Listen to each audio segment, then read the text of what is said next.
Top of the fourth, rather bottom of the third. Hey, it is opening day. That's right. We have to get into our groove, We as sure do do. the players. We sure do. Pelter here with Dana Gray. YD out to this 4-0 lead. Bats have come probably a little quicker than our skills as the four-man Micah Prees starts out the bottom of the third and takes a pitch away. Prees grounded out to the pitcher, Zach Peak, who's out there for his third inning of work. The 1-0. Misses a fastball low and away. 2 balls, no strikes, no outs. YD up 4-0. 4 runs on 6 hits. 2 of those coming with 2 outs for the Red Sox. The 2-0. Spoiled foul in the seats on the third base side. Some offense coming in the other only game underway in the Cape Cod Baseball League. The Kettleers with a 5-0 lead already over the Whitecaps. Here's the 2-1 to Prees. Swung it on the ground to the shortstop, Fitzgerald. Gloves, fires to first, and beat him by half a step for the first out here in the bottom of the third. Fitzgerald, one of those returning players as well for the Braves. Shortstop from Louisville, a nice play, had to charge it. And Prees with good speed down the line as well, not making it an easy play.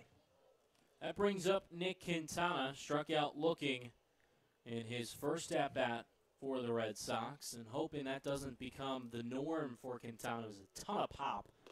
First pitch off speed, falls in for a strike on the outer third. Quintana 6 home runs last season for the Red Sox, but certainly struggled, hitting just 200 as he looks at the 0-1 pitch that catches the outer third, and he's in a hole 0-2. And it was really the strikeouts that plagued Quintana last year, not able to get the ball in play enough, maybe just looking for that home run string too much. Here's the 0-2 from Peak, waved at and missed, and 2 strikeouts and 2 at-bats for Nick Quintana, this one swinging.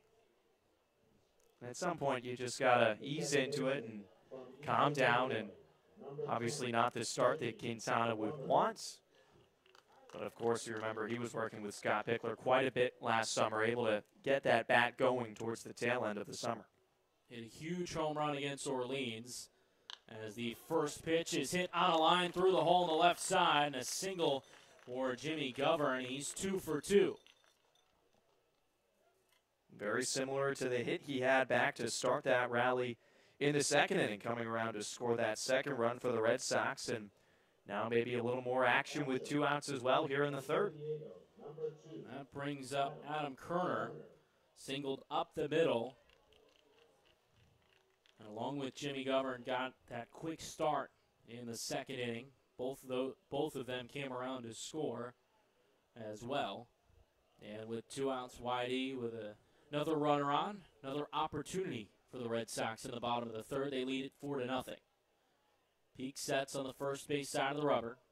First pitch in the dirt, gets away from Phillips, and Govern over to second base on the wild pitch. Couple things going wrong there for Phillips, as that one was low as well, so he had to adjust his glove. And also sometimes as a catcher, you might get a little excited. You want to just grab it as quick as possible and pop up and make your strike over towards second base. And I think Phillips got a little bit ahead of himself there. So now a runner in scoring position. That's Govern on second. Dances around and gets a look from Peak, who steps off. It's a 1-0 count on Kerner. You remember Govern had plenty of fun out there, drew a couple throws while Matt Dyer was up at the plate. Here's the 1-0 to Kerner. Fastball called a strike on the outside corner. The count evens at a ball and a strike with 2 outs in the bottom of the third. YD the 4-0 lead.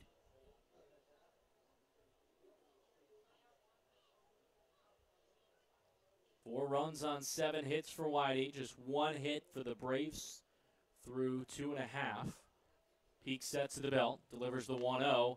Waved at and missed by Kerner. And the count now 1 ball and 2 strikes. 2 outs in the bottom of the third. That's that overpowering fastball from Peak. We were talking with some of the Bourne media team before the game and said that he was getting close to that 95, 96 marker in practice. And now going over to third is Kerner. He draws the throw from Peak, who stepped off in time and fired over. And Govern caught stealing to end the third inning. No runs on one hit for YD, and because of the caught stealing, no men are left on base for the Red Sox. Through 3, YD leads it 4-0. You're listening to Red Sox Baseball on the Cape Cod Baseball League Network.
We're through 3 innings at Red Wilson Field. The Red Sox, the 4-0 lead over the Braves opening day here at Red Wilson Field, DY Regional High School, and an absolutely perfect field at that, manicured and kept in shape, and it's now bathing in the sun. We're watching a great baseball game so far. Plenty of offense from YD. 4 runs on 7 hits. The Braves have been silenced through 3. No runs on just a hit. Mason Erla out for his 4th inning of work, and he'll face the 2-man Anthony Prado. First pitch swinging on the ground. Quintana, the diving stop at third, flips it across the diamond in time for the first out. Quintana was even with the bag over at third, diving to his left, made the play for the first out. I was just going to say Quintana was in a bit as well, so even less time to react to that one, and just enough to hop up and make a strike over to first base. That's got to pick you up a bit, struggle in your first 2 at-bats, and make a heck of a play to save a hit. Here to start out the 4th inning, here's the 3-man Spencer Horwitz, who takes a pitch low. Horwitz in his first at-bat reached on a fielder's choice. The 1-0. Call a strike on the outside corner, and the count evens. Arlo's been having good success with placing that off speed as well, picking up for first strikes of at-bats and also punch-outs. Here's the 1-1.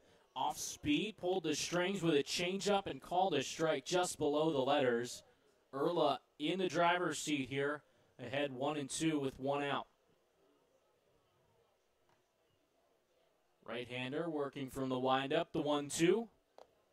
Misses low and away. Another good 1-2 pitch there.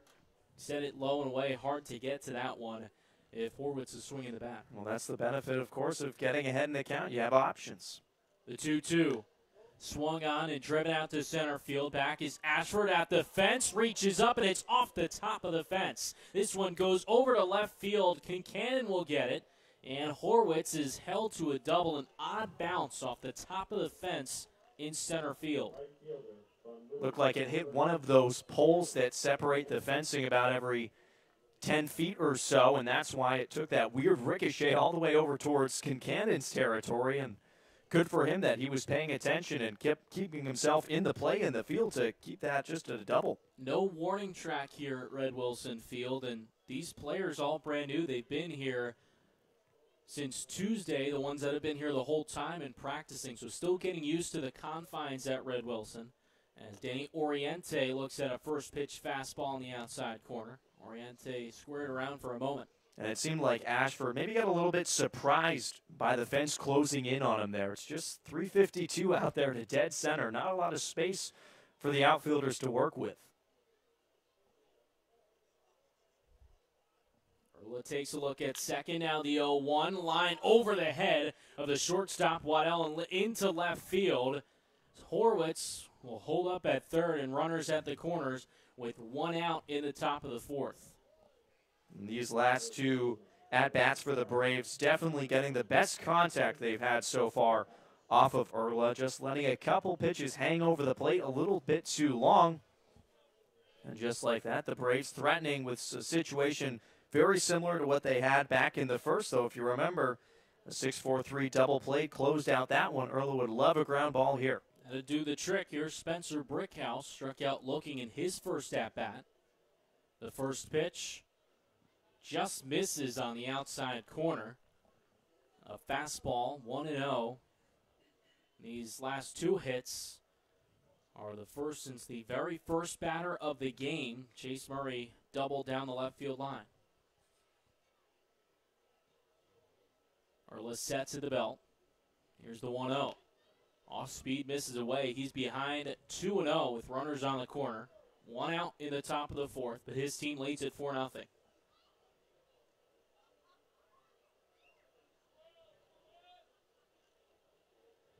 Bourne has strung together two hits here in the top of the fourth, the first since the first inning. Here's the 2-0. That misses low, and Urla behind 3-0 on the five-man Spencer Brickhouse. After Urla kind of cruised for a couple of innings, and even towards the start of this fourth frame, seems to be a bit timid going after Brickhouse here.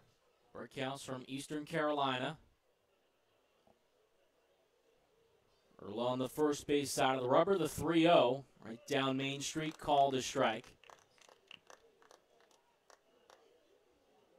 With 3-1 here, you have to think Brickhouse is looking to square one up well with just one out, runners on the corner. Right, definitely don't want to load him up, that's for sure.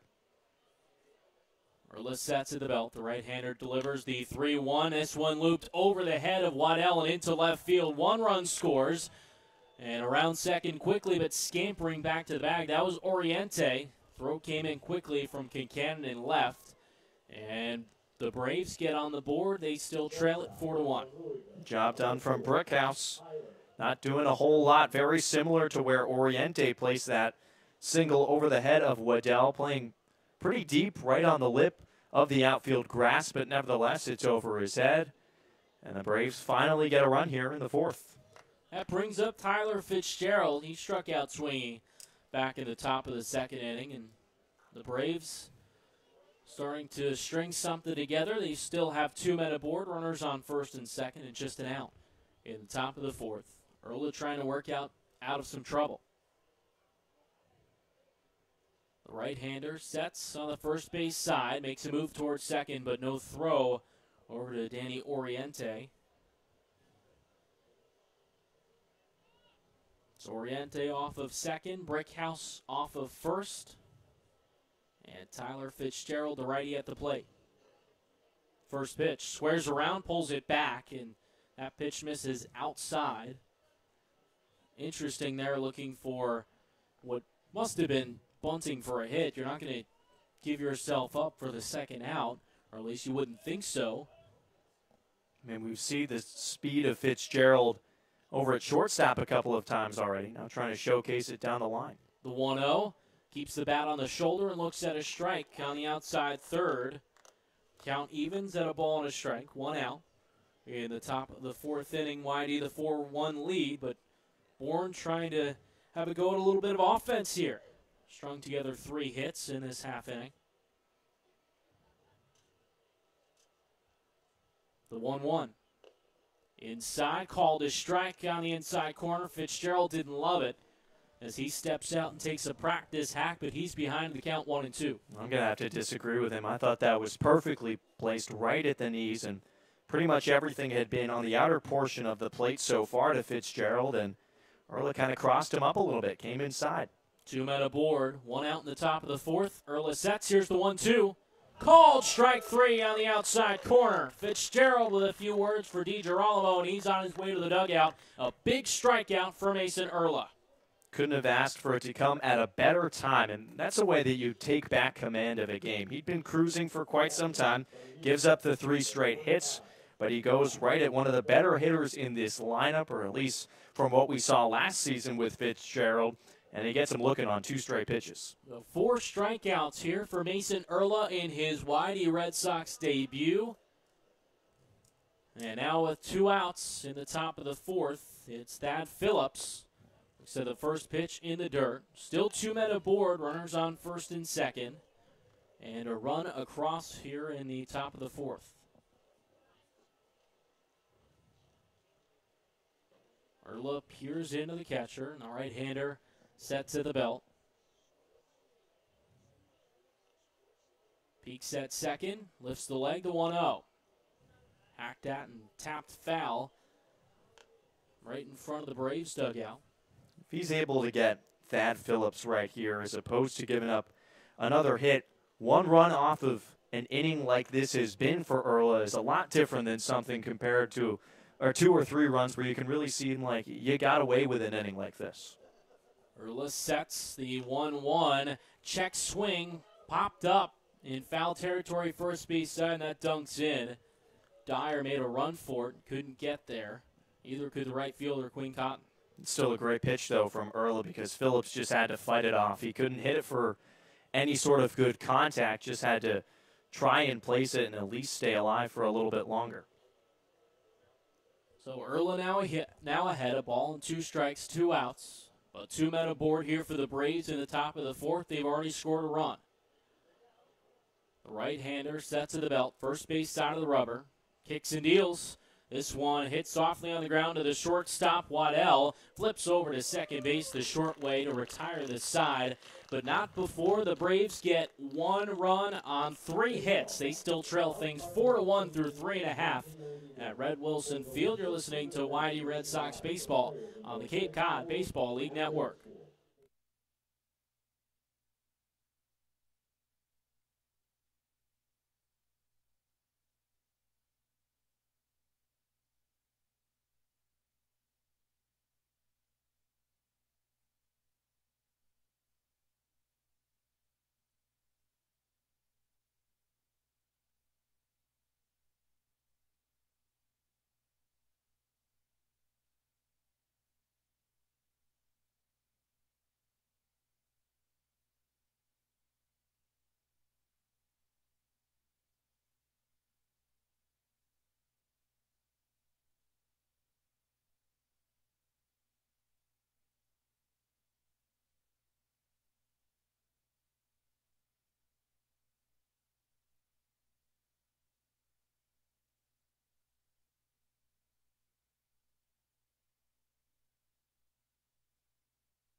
(4-1) YD leads Bourne opening day at Red Wilson Field to the home half of the fourth. 7-8-9 due up for the Red Sox first.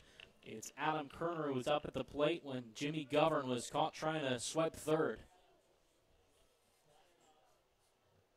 Still Zach Peak going strong out on the mound, but his team trails it 4-1. First pitch swinging and lofted out to deep left field. Horwitz giving chase, looking up, and that one is out of here. A solo shot to left center field, and that one just enough to get over the fence. Kerner with the home run. 5-1, YD on top.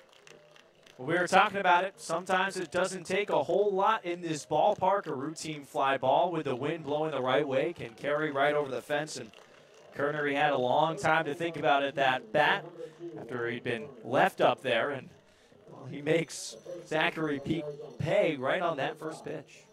So 5-1, YD gets the run back they gave up in the top half of the fourth inning. And the offense is roaring 8 hits for YD as Dyer looks at the first pitch up and in. Certainly a good opening day so far for the Red Sox through 3.5. Dyer looks at the 1-0 that misses and curls outside. 2-0 now, he's ahead.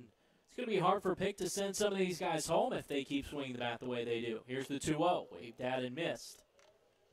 Well, we see it happen all the time with temporary players. Sometimes you come out, you earn a spot through the first 10 days or so, and with guys still waiting to come back from the College World Series, there's opportunity. 2-1 misses outside, and now 3-1. Dyer ahead in the count after the leadoff home run for Adam Kerner. Peak winds and delivers the 3-1. This one laced back up the middle and into center field. That one might catch the gap. That gets past Murray. And into second base is Matt Dyer. He absolutely roped that one back up the middle. Dyer, a permanent player, and showing why he's got a contract already. Really nice contact there as he lays down the perfect sacrifice bunt in the second inning, puts himself up, and then with the bases empty, he shows what he can do with the bat. Here's Luke Waddell hit the sacrifice fly to get the RBI back in the bottom of the second. That one scored Jimmy Govern, and now a stroll from Harvey Shapiro out of the first base dugout. He'll cross the line, and we'll see if that's it for Zach Peak. Some action out in the Braves bullpen, which is out of play in the right field side. A right-hander tosses. And that will be it for Zach Peak. So he'll go 3 innings and give up 5 runs and 9 hits. We'll step aside and let you know who the reliever is. Whitey leads it 5-1 here through 3+ at Red Wilson Field. You're listening to Whitey Red Sox Baseball on the Cape Cod Baseball League Network.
Jared DeCesar in from George Mason. A little bit of trouble here with no outs in the bottom of the 4th.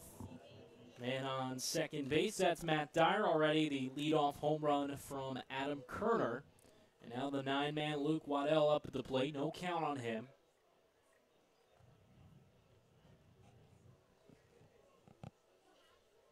No outs in the bottom of the 4th. Squares around, pushes it up the third base side. Charging Serratos, fires to first in time. But another sacrifice from Waddell. He gets the job done, advancing Dyer over to third base. Perfection right down the third base line. Not a lot of pace on it. Still enough for Serratos to make a play, but that's not what Waddell is looking for. He's looking to move Dyer over to third so Ashford can score him with an out.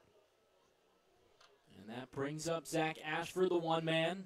So far 2 for 2 today. Scored in the first after leading off the Whitey offense with a single. And hit an RBI single. Also came around to score in the second. The left-hander steps out for a moment with 1 out. Another RBI just 90 feet away. The infield up here for the Braves. First pitch called a strike, off speed on the outside corner. So the infield up for Bourne here, which is 1 out in the bottom of the 4th. Whitey the 5-1 lead. And Zach Peak, the starter, still responsible for the runner out on third base, Dyer. 1-0, swung on the ground to the second baseman, Williams. Runners coming home, and they've got him caught in a pickle here. Fakes him out, gets the tag. So Dyer is retired, caught there, but Ashford over to second base through the pickle, and he's on second with 2 outs. Yeah, at least Dyer was able to delay enough time to move Ashford over into scoring position. Again, you don't want to give yourself up immediately, of course. Prolong it as long as possible and see how far Ashford could go. And that's just a tough 50-50 decision there for Dyer. He's not sure whether or not that's going to get past the infield, and unfortunately for him, it didn't. So that brings up Quinn Cotton, and they'll appeal over to first base. Ashford called safe by Tom Carey. So that one hit on the ground to the second baseman, Alika Williams. He fired home to Thad Phillips, and Phillips tossed over to Oscar Serratos, who applied the tag to Dyer. First pitch here to the two-man Quinn Cotton is spoiled foul up the first base side. Cotton an RBI triple back in the bottom of the second. That came with 2 outs, and boy, can he fly.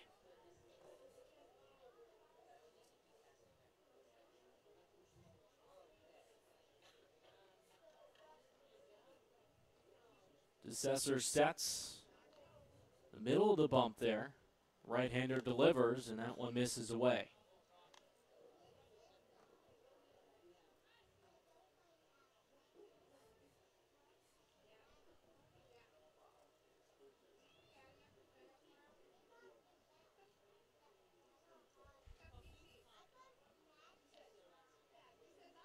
One from the right-hander. Waved at and missed. That one well outside. But now down 1-2 is Quinn Cotton. Little bite to that fastball as well. Looked like it's going right over towards the outside corner. A little tail action at the end. No chance for Cotton to put anything on that. 1 ball and 2 strikes. DeCesar steps off. Fast for the signs one more time from Thad Phillips. 2 outs with a runner on second here in the bottom of the fourth. 1-2. Just misses away. He hit the spot from Phillips, but that an inch or 2 off the plate. And that's a great pitch right there. That's either going to go 50-50 from a home plate umpire. That time it doesn't go the way of the pitcher. Could say a good eye from Cotton, though, at some point. I didn't think about bringing the bat off your shoulders there. That was a pretty close call. Here's the 2-2. Check swing from Cotton, appeal to the third base, or rather first base side. He didn't go. That ball in the dirt. Now the count runs full with 2 outs in the bottom of the fourth. And Ashford at second base. The DeCesar not giving Cotton anything to hit. He was watching pretty carefully when Cotton hit that single and triple off of Peak.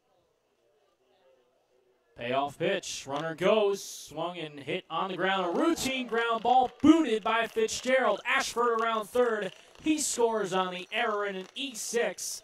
Scores Whitey a run and keeps them alive here in the bottom of the fourth.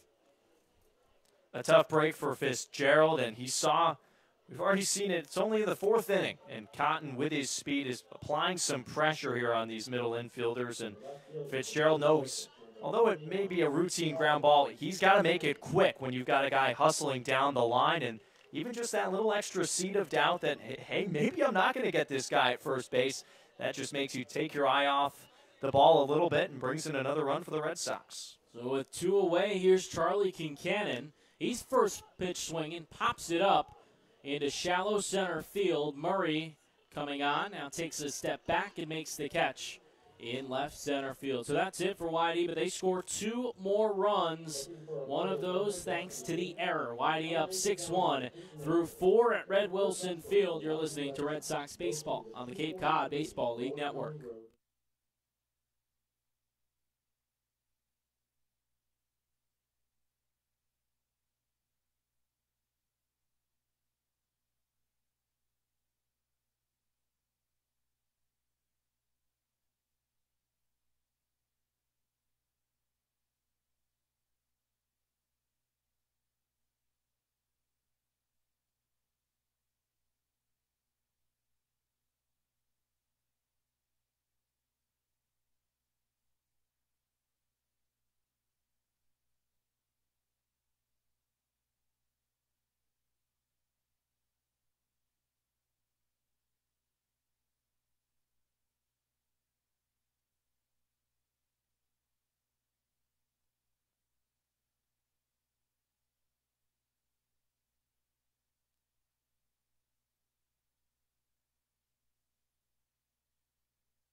Red Sox having a happy opening day so far. They lead the Braves 6-1 through 4 innings, and Mason Erla has been throwing well so far. 1 run on 4 hits for Bourne. He made an error as well. Red Sox 6 runs on 9 hits. They played solid defense. Here's the 8-man Oscar Serranos to lead off the top of the 5th. Takes the first ball low and away. And that final line for Zachary Peak, 3 innings, 9 hits, 5 earned runs. That last one won't go tab to him. 4 strikeouts and no walks for the right-hander. Erla from the windup here, the right-hander. 1-0. Swung on and chopped foul down the third base side. Erla, supposed to be a full-time player here for Whitey, stay throughout the summer. Switched down to a temp contract, pitched nearly 80 innings in the collegiate season. He won 1 in his spoiled foul on the first base side. Of course, you want to get the best talent that you possibly can on your roster, but sometimes, unfortunately, that means that guys that are really good, they're going to be playing a lot at the collegiate level. That's what happens Michigan State with Erla. Here's the 1-2. Swung on and missed, pulled the strings, and another strikeout. That number 5 for Mason Erla. Nice little setup there as he goes heater, heater, heater on Serratos, and comes a little pull something back, and good way to start the inning. Here's the 9-man Alika Williams. Lined out to center field in his first at-bat. First pitch swinging, chops it into the Red Sox dugout. Nate Fish, assistant coach, tried to make a play. Couldn't scoop it up, though. No men on and 1 out here in the top of the 5th inning. The 0-1. Misses low and away. Count evens here. YD, a lot of offense. 6 runs on 9 hits. Bats have been hot. They've been scrappy here in game number 1. The 1-1. Swung on and on 1 hop to Quintana, off the glove and to his left. A real tough play there at the hot corner. That will most likely be an 8-5. Extremely difficult, but I think at some point you probably, with the decision-making, got to give him the error there. Although he was placed well, went down to the knee, blocked it in front of him, able to make contact with the glove and keep it out of the outfield. Do let up the base runner on a routine ground ball. So Williams reaches with 1 out. The official score says a hit. What do we know? Hey, some hometown scoring doesn't hurt. Certainly a tough play to make there as Chase Murray steps up. First pitch swinging through the hole on the right side. And Williams stays put at second. No, that ball gets away. He'll make the turn for third as the throw comes in and gets away again. But Erla backing things up. And the third base line able to keep that one in. It's a heck of a play by Erla right there to be backing up third base, especially when you're not expecting the throw. Originally, if Cotton can just field that cleanly, you think there's not going to be any play at third base. Nevertheless, Erla out there in foul territory to probably save a run. So Williams advances to third base on the E7, but a hit for Chase Murray. So runners on the corner with just 1 out in the top of the 5th. Here's Anthony Prado. First pitch swung on and driven out to right center field. Looking up, and that one is gone. A 3-run shot for Anthony Prado. We've got a ball game. It's 6-4 Bourne. Once again, doesn't take much. The wind just carrying that line. Drive over to right center field. It's 338 down the right field line, 352 to center. So you split the difference for right center field. That one just kept carrying. So 6-4 Bourne closing the gap. Mason Erla doing so well. Just 1 run on 4 hits through the first 4 innings in this 5th inning, though. Things falling apart a bit. A couple errors from the Red Sox. As Spencer Horwitz, the lefty, steps up. Looks at a first pitch fastball in the outer third.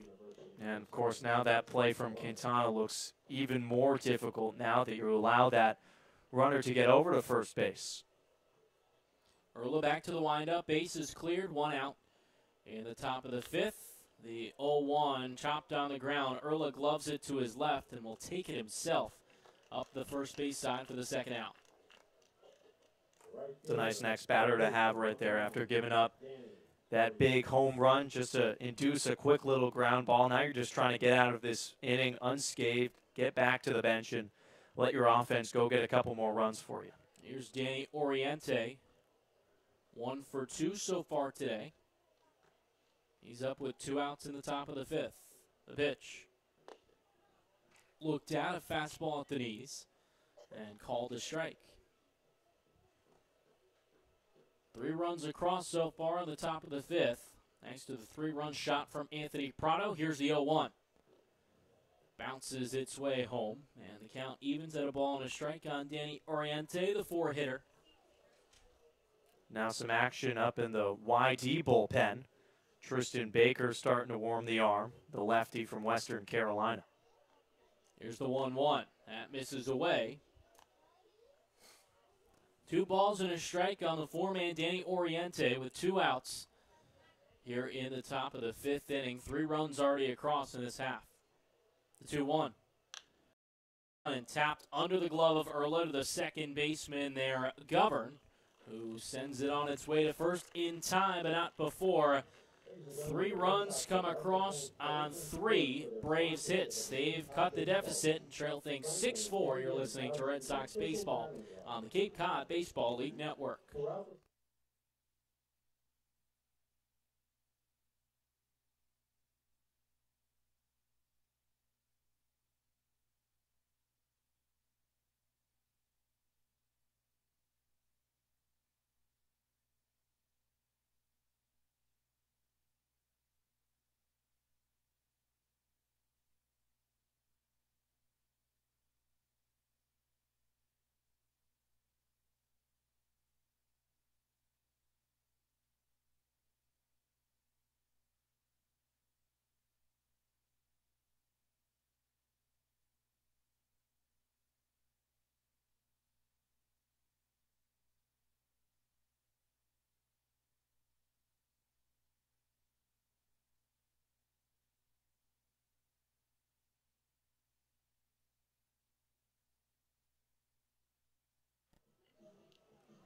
Heart of the order coming up for the Red Sox in the bottom of the 5th inning. A 6-4 lead for YD over Bourne on opening day of the 2018 Cape Cod Baseball League Summer alongside Brandon Belter.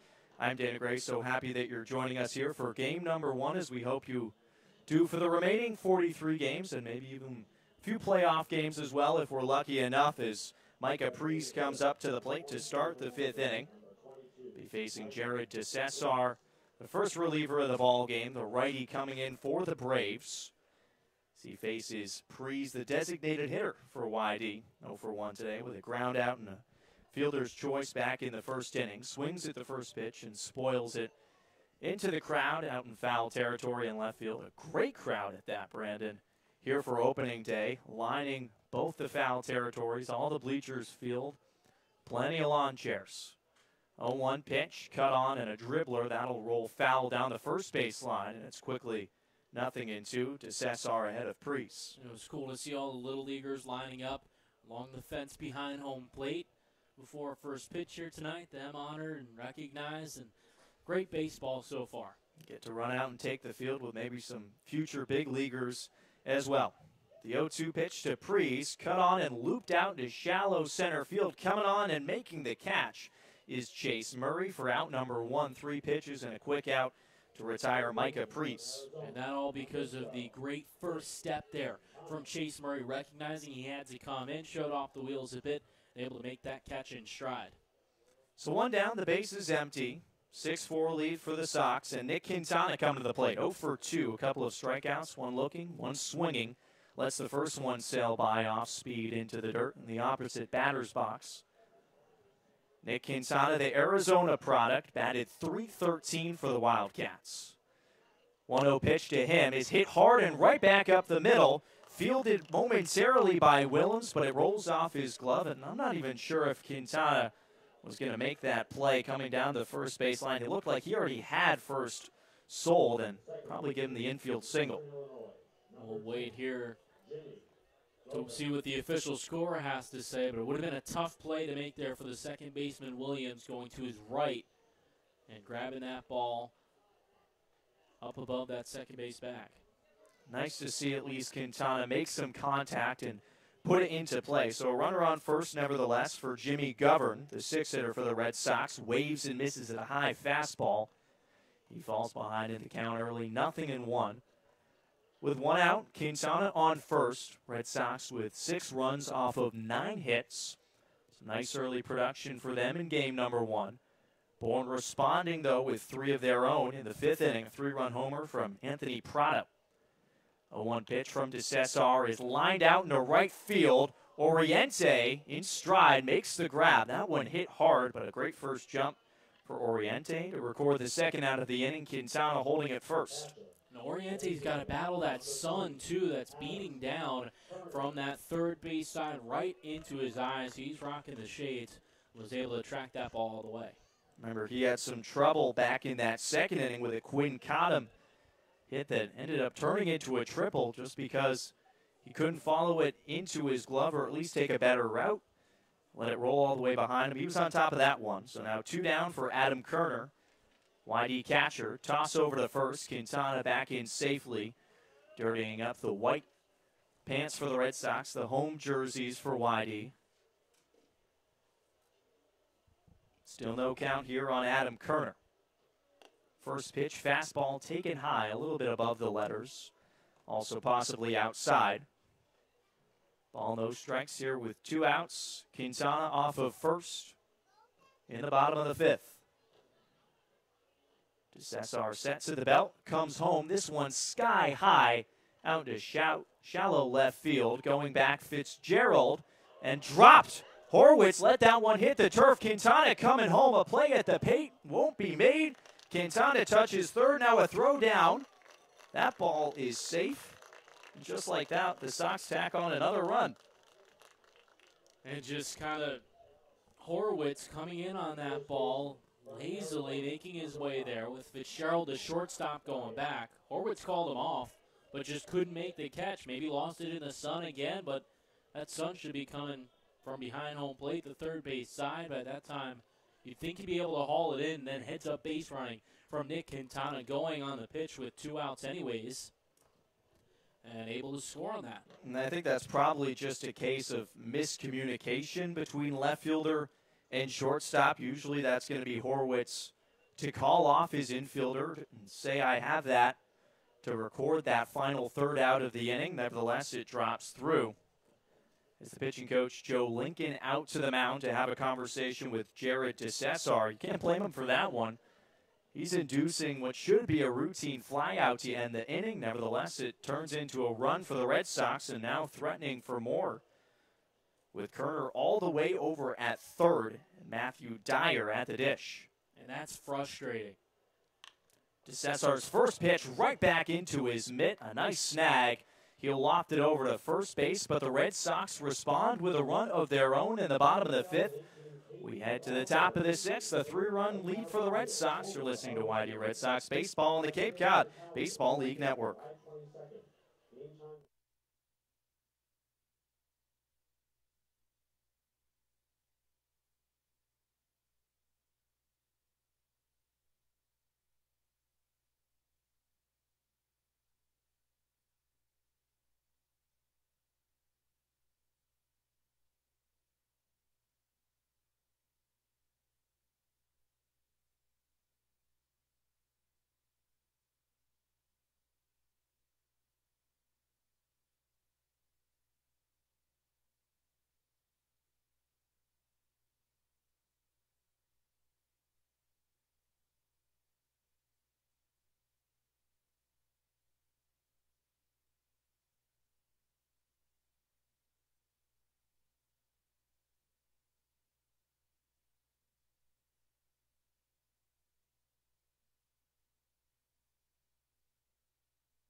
Back for the 6th inning at Red Wilson Field on opening day, a 7-4 lead for YD over the visiting Bourne Braves. A new pitcher for the Red Sox. Mason Erla tosses the ball over to Tristan Baker, lefty from Western Carolina. He'll face Spencer Brickhouse to start off the 6th. Lefty working from the windup, comes home with the first pitch, a swing and a miss from Brickhouse, first baseman for the Braves. Baker a 7.36 ERA with Western Carolina in his junior season, and his second pitch of the outing clumps Brickhouse right on that inner thigh. A free pass earned for him the painful way, and a base runner for the Braves. And for Mason Erla there, had a really good start going through the first 4 innings. Just 1-run baseball, 4 hits, and then in that 5th inning, things really took a turn. Gave up a couple hits, and the big fly to Anthony Prado really made this game close. So nobody out. Runner on first base for Tyler Fitzgerald, his shortstop. 0 for 2 today. Struck out swinging in the 2nd inning. Caught looking in the 4th. Both of those courtesy of Mason Erla. Lefty on righty matchup. And it begins with a pop-up out in the right field. Coming over the center fielder, Zach Ashford, calling off Cotton to make the grab for the first out of the inning. 1 pitch, 1 out. The first recorded for Tristan Baker. In the last half inning, YD getting a little luck and some miscommunication from the Braves there. YD doing it well, though. The outfielders talking, and that's what you get when they practice so much. Players have been here since Tuesday of last week, so exactly a week here, getting in some practice time, getting to know each other, and that makes a big difference on the diamond. Thad Phillips, the catcher for the Braves, watches strike 1 go right down Main Street. A fastball from Tristan Baker, working with Adam Kerner, the catcher for YD. Brickhouse off of first base after he was plunked by a pitch from Baker. He gets the signs from Kerner and comes home. Nice pitch, catching the outside corner. 2 straight strikes to begin the at-bat for Thad Phillips, who's 0 for 1 today with a fly-out and fielder's choice. 7-4 lead for the Red Sox with 1 out here in the top of the 6th. 0-2 pitch from Baker. Fastball on the outside corner, strike 3. Just took 3 pitches, and Thad Phillips is retired in the first strikeout of the afternoon for Tristan Baker. And their nice, quick work here from Baker starting to settle in. And again, early in this season, when you have these temp guys and even these full season guys, or these permanent guys coming in, they're trying to set the tone and get things started. So many scouts here every single day. They're trying to set that tone. So now 2 down, still on first base is Spencer Brickhouse. Tristan Baker working quickly, retiring Thad Phillips for the first strikeout for the lefty reliever. First pitch, a fastball, a tad outside off the plate to the right-handed Oscar Serratos. Third baseman for the Braves, 0 for 2 today as well. Struck out looking and swinging. 2 of the 5 strikeouts that right-hander Mason Erla picked up through his 5 innings of work. Baker sets to the belt, comes home with a 1-0 pitch, wave and a miss, evens the count up at 1-1. Wind dying down here at Red Wilson Field in opening day. Still a couple of gusts. It's helped a couple of home runs get over the fence here in Yarmouth, Massachusetts for game number 1 of the 2018 summer. Baker glance over at first, now fires home, and a fastball right at the knees, a called strike by John DiGirolamo. And the lefty reliever gets ahead in the count, a ball and 2 strikes with 2 outs. Brickhouse off of first. Baker getting the signs from Kerner behind the dish. Now comes home with a 1-2 pitch, hit hard towards second base. That leaks past Govern into center field. A base hit for the number 8 man, Serratos. Now first and second with 2 outs in the bottom of the order in Williams. And there you have Jimmy Govern over to his right, laying out, but just perfect descriptor there. Leaked right under him. Just found a way to stay under the glove and trickle into center field. So now first and second with 2 outs. A 3-run ball game in the top of the 6th inning. Now the wind begins to pick up, and a lefty-on-righty matchup for Alika Williams. First pitch in the dirt. Great job from Kerner to block it and pop right up. Make sure both base runners were staying at their stations. Count 1-0. Alika Williams, a draft pick of the New York Yankees back in 2017, electing, though, to go play at Arizona State. 1-0 pitch, off speed, and it curls right across the plate. Evens the count up at a ball and a strike. That one just kind of dropping in there, more of a 12-6 curveball. Those are the pretty ones to watch. It's got to feel good when you let one of those go and it moves just the way you want it. 1-1 pitch, same one as the last. Another curveball. Looked just as good there, too. Ball and 2 strikes with Brickhouse on second. Serratos on first. Baker shakes off a couple of signs from Kerner. Now he likes the next. And readies the 1-2 pitch. Here it is, a curveball. This one in the opposite batter's box evens the count back up at 2 balls and 2 strikes. Red Sox back in action tomorrow. They'll host the Anglers, the first taste of Eastern Division baseball here in 2018. This is an East-West game to start off the season. Here's Baker's 2-2 pitch, golfed, tailing down the right field line, making chases. Cotton, and it drops in. Gets away from the right fielder for YD. 1 run will score, and a double coming from the bottom of the order, and Alika Williams, an RBI double at that, and it's a 2-run ball game. That one just down the right field line. Cotton had a great chance to make that play there with so much speed, but that one just dunked in. He kind of trapped it, and then it got away from him for just a moment. So Spencer Brickhouse scores after he was hit by a pitch to begin the inning.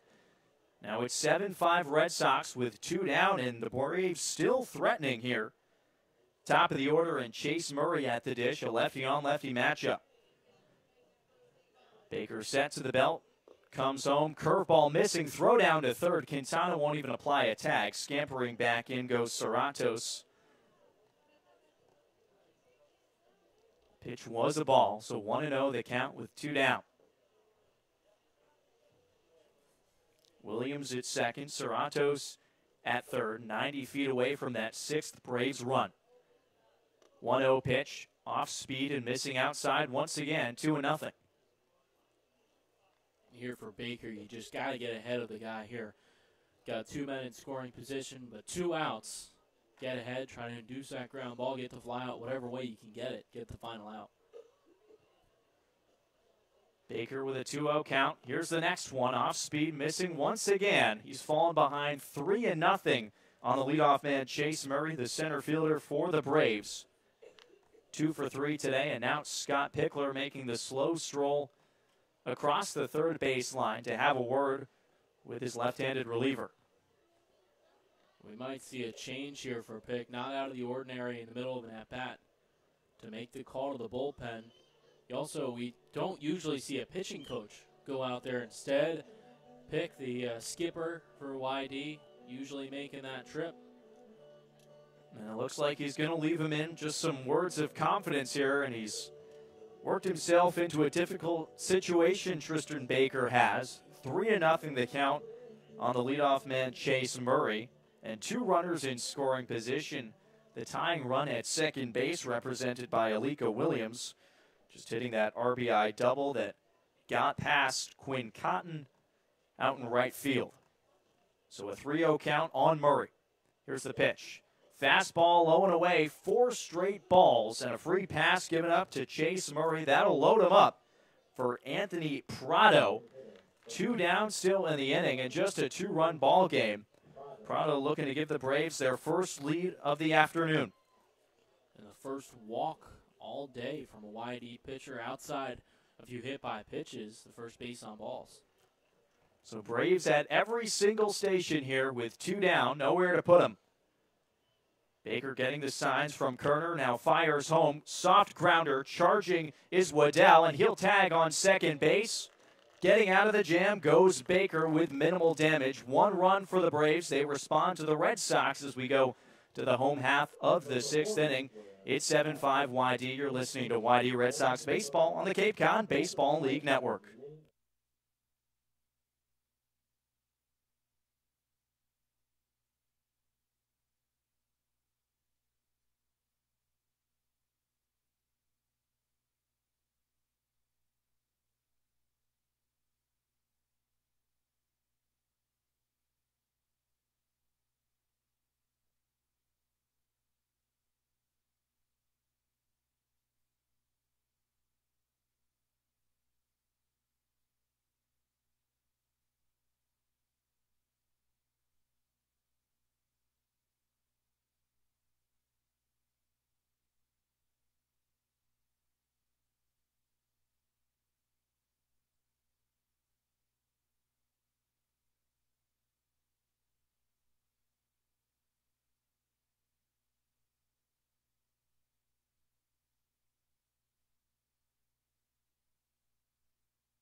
Bottom of the 6th inning on opening day. Red Sox with a 7-5 lead over the Bourne Braves on what's turned into a gorgeous afternoon in Yarmouth, Massachusetts. Still a lot of fans on hand to take in game number 1.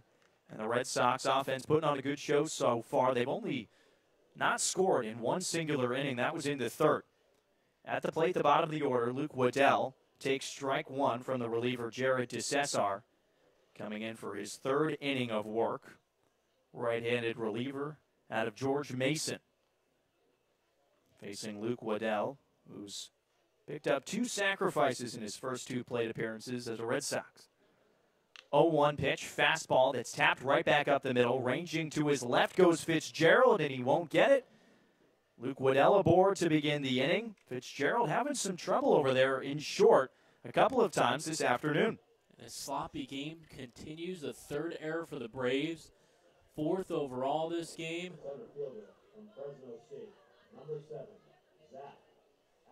Now the top of the order comes up for the Red Sox. Center fielder Zach Ashford. He's having himself quite a debut. 3 runs scored for the center fielder. Out of Fresno State. Junior hitting .352 this past season. Waddell off of first base, a healthy lead, and DeCesar recognizes it, tosses over to first. Diving back in safely goes Luke Waddell. He's been such a scrappy guy, doing whatever he can. You mentioned the sac fly, RBI, the sac bunt, whatever he needs to do. Righty on lefty matchup in the first pitch to Ashford. High fastball missing upstairs and away. 1 ball, no strikes, nobody down here in the bottom of the 6th inning. 7-5 ball game. Red Sox with 7 runs off of 11 hits. Braves with 5 runs off of 9. DeCesar's 1-0 pitch. Tailing away off speed, nabs the outside corner, says John DiGirolamo, and evens the count up at 1-1 as the wind begins to pick up once again, gusting out towards left center field. Waddell a 3-stride lead off of first base. DeCesar comes home with a 1-1. Hit hard and through the hole on the right side for a base hit. Stumbling at second base and getting away from Oriente. Charging goes Waddell into 3rd. Everybody's safe. Another error on this Braves defense. And heads up base running for the Red Sox. 2 runners in scoring position. Still no outs. And right there, you just have Ashford fighting that ball off, doing whatever he can to put it into play. And then Oriente, not sure what happened there, just kicked off the glove. And as Bourne tries to fight their way back into this game, the defense just holding them out. So runners on 2nd and 3rd for a dangerous hitter already in Quinn Cotton. A single and an RBI triple that came in the 2nd inning. He's advanced every time he's gotten to home plate, though, advancing on the E6 back in the 4th inning. Now looking to go a perfect 4 for 4 with a couple of runners in scoring position. Now the corner's up here, but the middle infield stays back. First pitch to Cotton, fastball, wave and a miss. Cesar brought a little extra there to get the first strike on Cotton. You can tell Cotton trying to do just a little too much with that ball, trying to drive it way over the trees out in center field. Waddell off of third, Ashford off of second. The 0-1 pitch to Cotton, hit out on a line towards center field. Murray coming in, and it bounces in front of him, it looked like. Now the umpire saying he did catch it, so Cotton is retired, but it'll go as a sacrifice. They're going to appeal over to third. Safe, they say. Waddell scores, and the 3-run lead restored for the Red Sox, courtesy of the sacrifice fly for Quinn Cotton.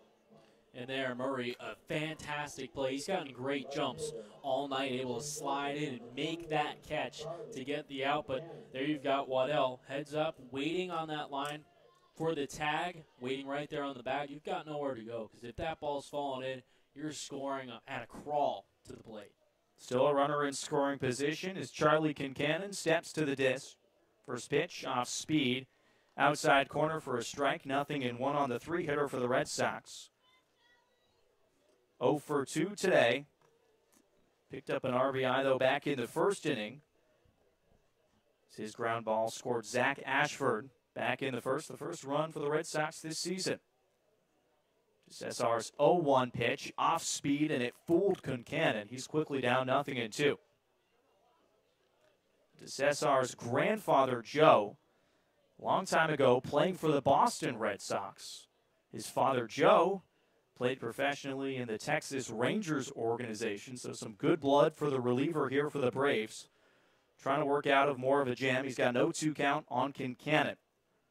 Righty on lefty matchup. The 0-2 pitch, swing and a miss, strike 3. Kincannon goes down by way of the K, and there's 2 down for the 4-hitter, Micah Priest. Kincannon right there wanted to swing, a little half-hearted hack, trying to hold himself up on that high fastball, and a little frustrated with himself. And now we'll probably see a pinch hitter step into the plate. So the first strikeout of the afternoon for Jared DeCesar. Matthew Toke coming to the plate. Seton Hall Jr., left-handed hitter, enters the game with 2 outs in the bottom of the 6th inning. Red Sox have already tacked on another run here in the home half of the 6th. Now trying to bring in Zach Ashford, whose single scored Luke Waddell. DeCesar's first pitch to the pinch hitter stays a little bit too high. Ball here on Toke. Such a big body there, 6 foot, 215 pounds. Like to see him really square one up here. DeCesar glances back at second, comes home with some off-speed stuff. Gets it over the plate, evens the count up at 1-1. 2 off-speed pitches here early on to the big man. Toke hitting .299 this past season at Seton Hall. 20 homers and 20 RBIs. DeCesar steps off the mound, regains his thoughts with 2 outs, a runner on second. 8-5 lead for YD on opening day. DeCesar's 1-1 pitch, fastball outside. Held there for a second by Thad Phillips. He doesn't get the call, though. 2 balls and a strike now on the pinch hitter, Matthew Toke.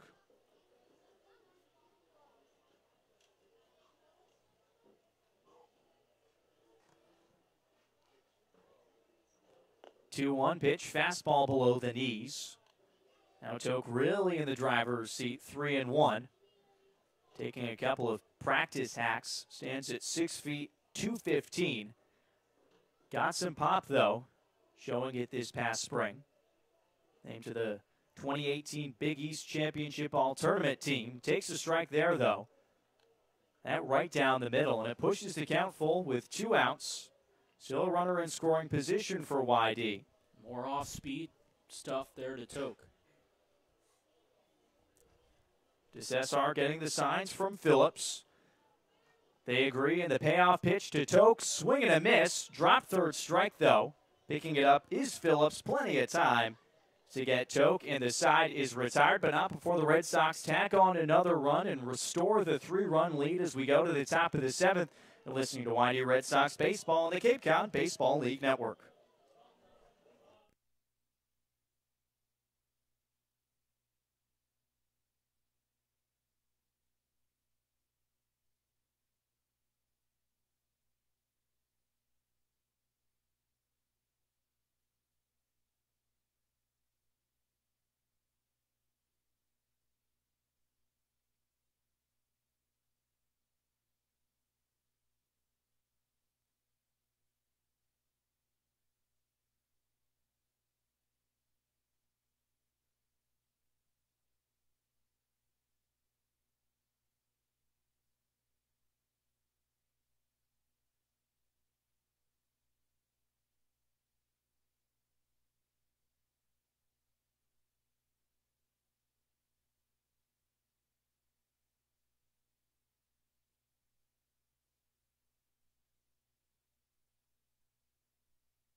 Top of the 7th, an 8-5 lead for YD over Bourne, and opening day of 2018. Danny Gray and Brandon Pelter here at DY Regional High School in Red Wilson Field to bring you game number 1 of 44, and we hope, which eclipses 44 as well into the postseason, an East vs. West matchup to start off the campaign.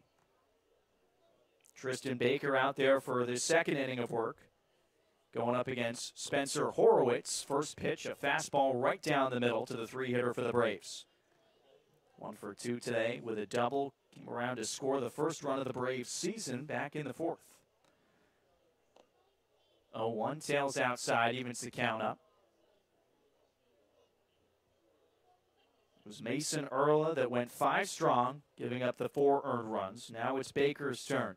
Here's his 1-1 pitch. Curveball that falls into the zone. A ball and 2 strikes. Nobody on, nobody out here in the top of the 7th. Baker working against the left fielder for Bourne. Comes set, working from the windup in the 1-2 pitch. A curveball fought off by Horowitz. That goes screaming back towards the parking lot. Every fan kind of holds their breath and hopes that wasn't my windshield. Not sure that had the distance, though. Just goes as a foul ball, 1-2. That's why you got the veteran presence. Park the car a couple rows back. The last possible row every single time. That's why it pays to get here early. Take the extra few minutes for a little stroll. Baker getting the signs from Kerner. And his 1-2 dips low into the dirt. Evens the count back up at 2-2. Wind continuing to gust out there towards left center. It's already carried 2 balls out of Red Wilson Field and still a third of baseball to go. 2-2 pitch, swing and a miss, strike 3. Another curveball K. And Tristan Baker makes quick work of Spencer Horowitz, the second strikeout of the afternoon for the lefty. And he is really feeling that nice 12-6 curve, the nice bite to it. That'll bring up Danny Oriente, the number 4 hitter for the Braves. Lefty on righty matchup with 1 down. First pitch, catches the outside corner, paints it. Nothing that Oriente can do about that, and it's 0-1. Right fielder for Bourne, 1 for 3 today with a single back in the 4th. Baker from the windup, 0-1 curveball. This just a tad outside. Ball and a strike with 1 out and the base is empty. 8-5 lead for YD. Baker works quickly, fires in the 1-1 pitch. Hit on a couple of hops to the shortstop, Waddell. He gathers, fires a strike over to first. Quickly 2 down here in the 7th. Waddell has been so sure-handed at short, and there he took a step or 2 back to get that on the right hop, to be able to gather, and all in one motion make that throw over to first base.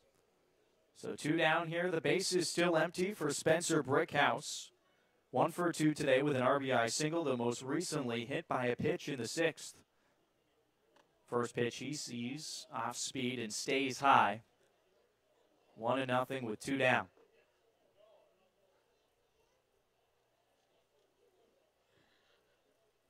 Baker comes set, fires home. Brickhouse tried to check his swing. And a called strike by home plate umpire John DiGirolamo. 1-1 the count. Baker from the windup. 1-1 pitch, golfed out into left field, ranging to his right is Concannon, camps under it, and makes the grab. A 1-2-3 inning for Tristan Baker. He makes quick work with the middle of the lineup for the Braves, and it's 8-5 as we go to the bottom of the 7th. Get up and stretch. You're listening to YD Red Sox Baseball on the Cape Cod Baseball League Network.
Friendly card organist Josh Cantor as he performs Take Me Out to the Ball Game.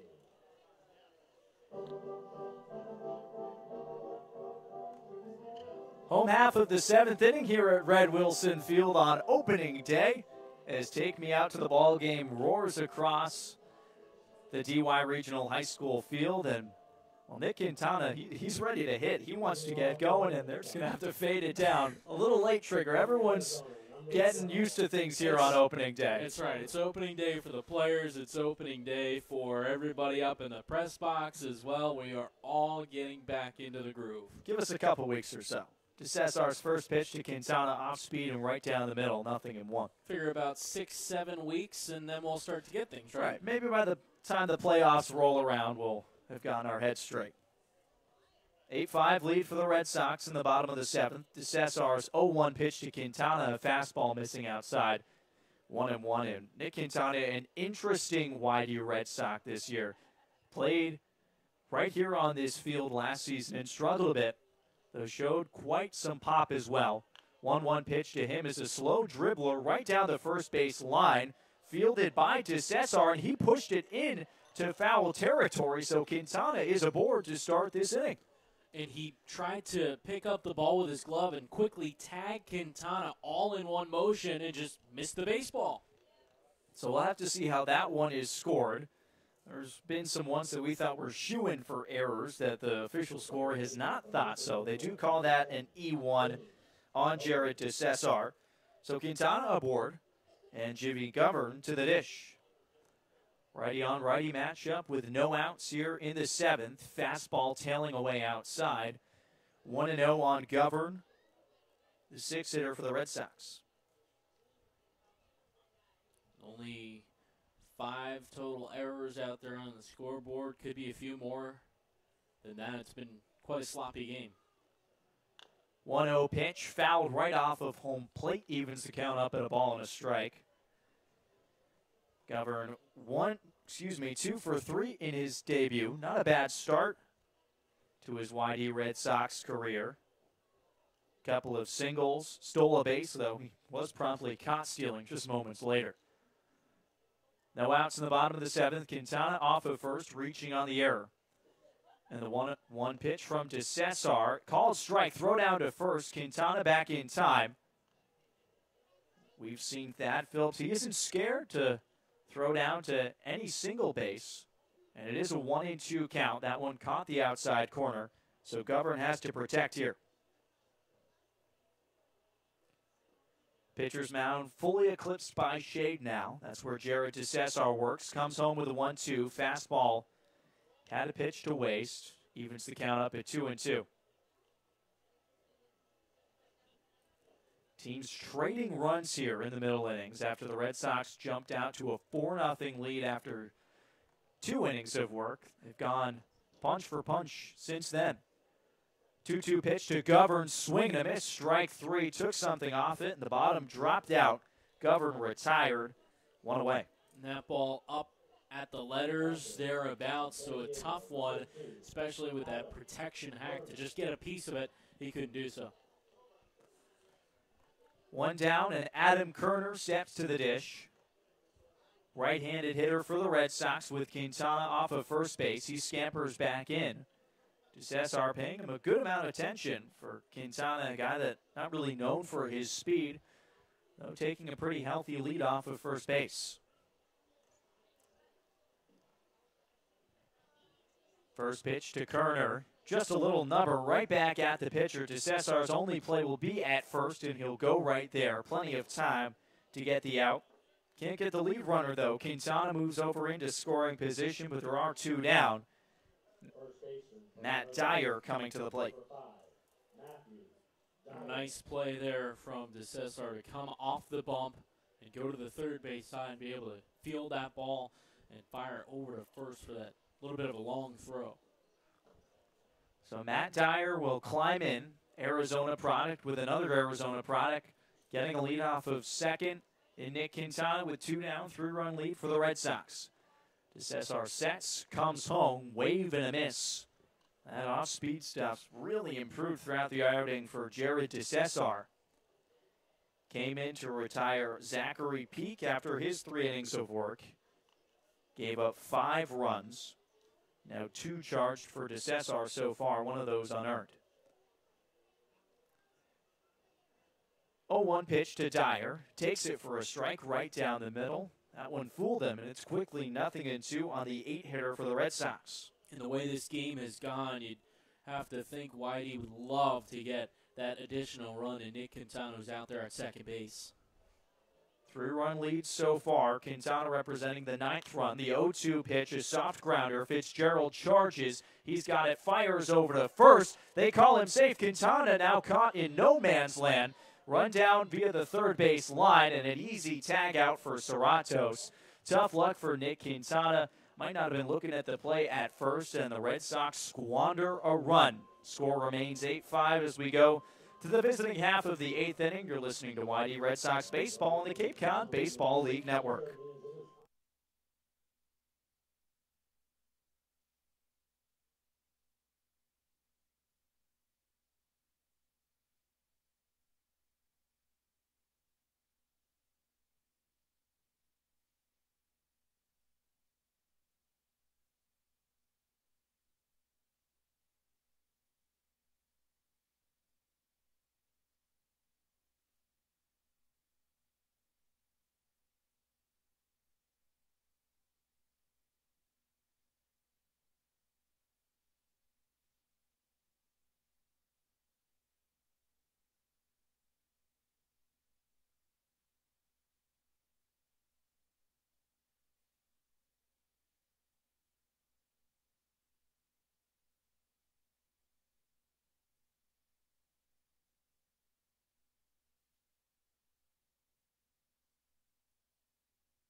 New pitcher on the bump for the Red Sox to begin the 8th inning, an 8-5 lead for YD. Blake Deathridge gets his first appearance of the 2018 summer. Right-handed hurler from North Carolina, Wilmington. Just finishing up his sophomore season there. Now getting a taste of Cape ball for the first time. He'll face off against Tyler Fitzgerald, the shortstop.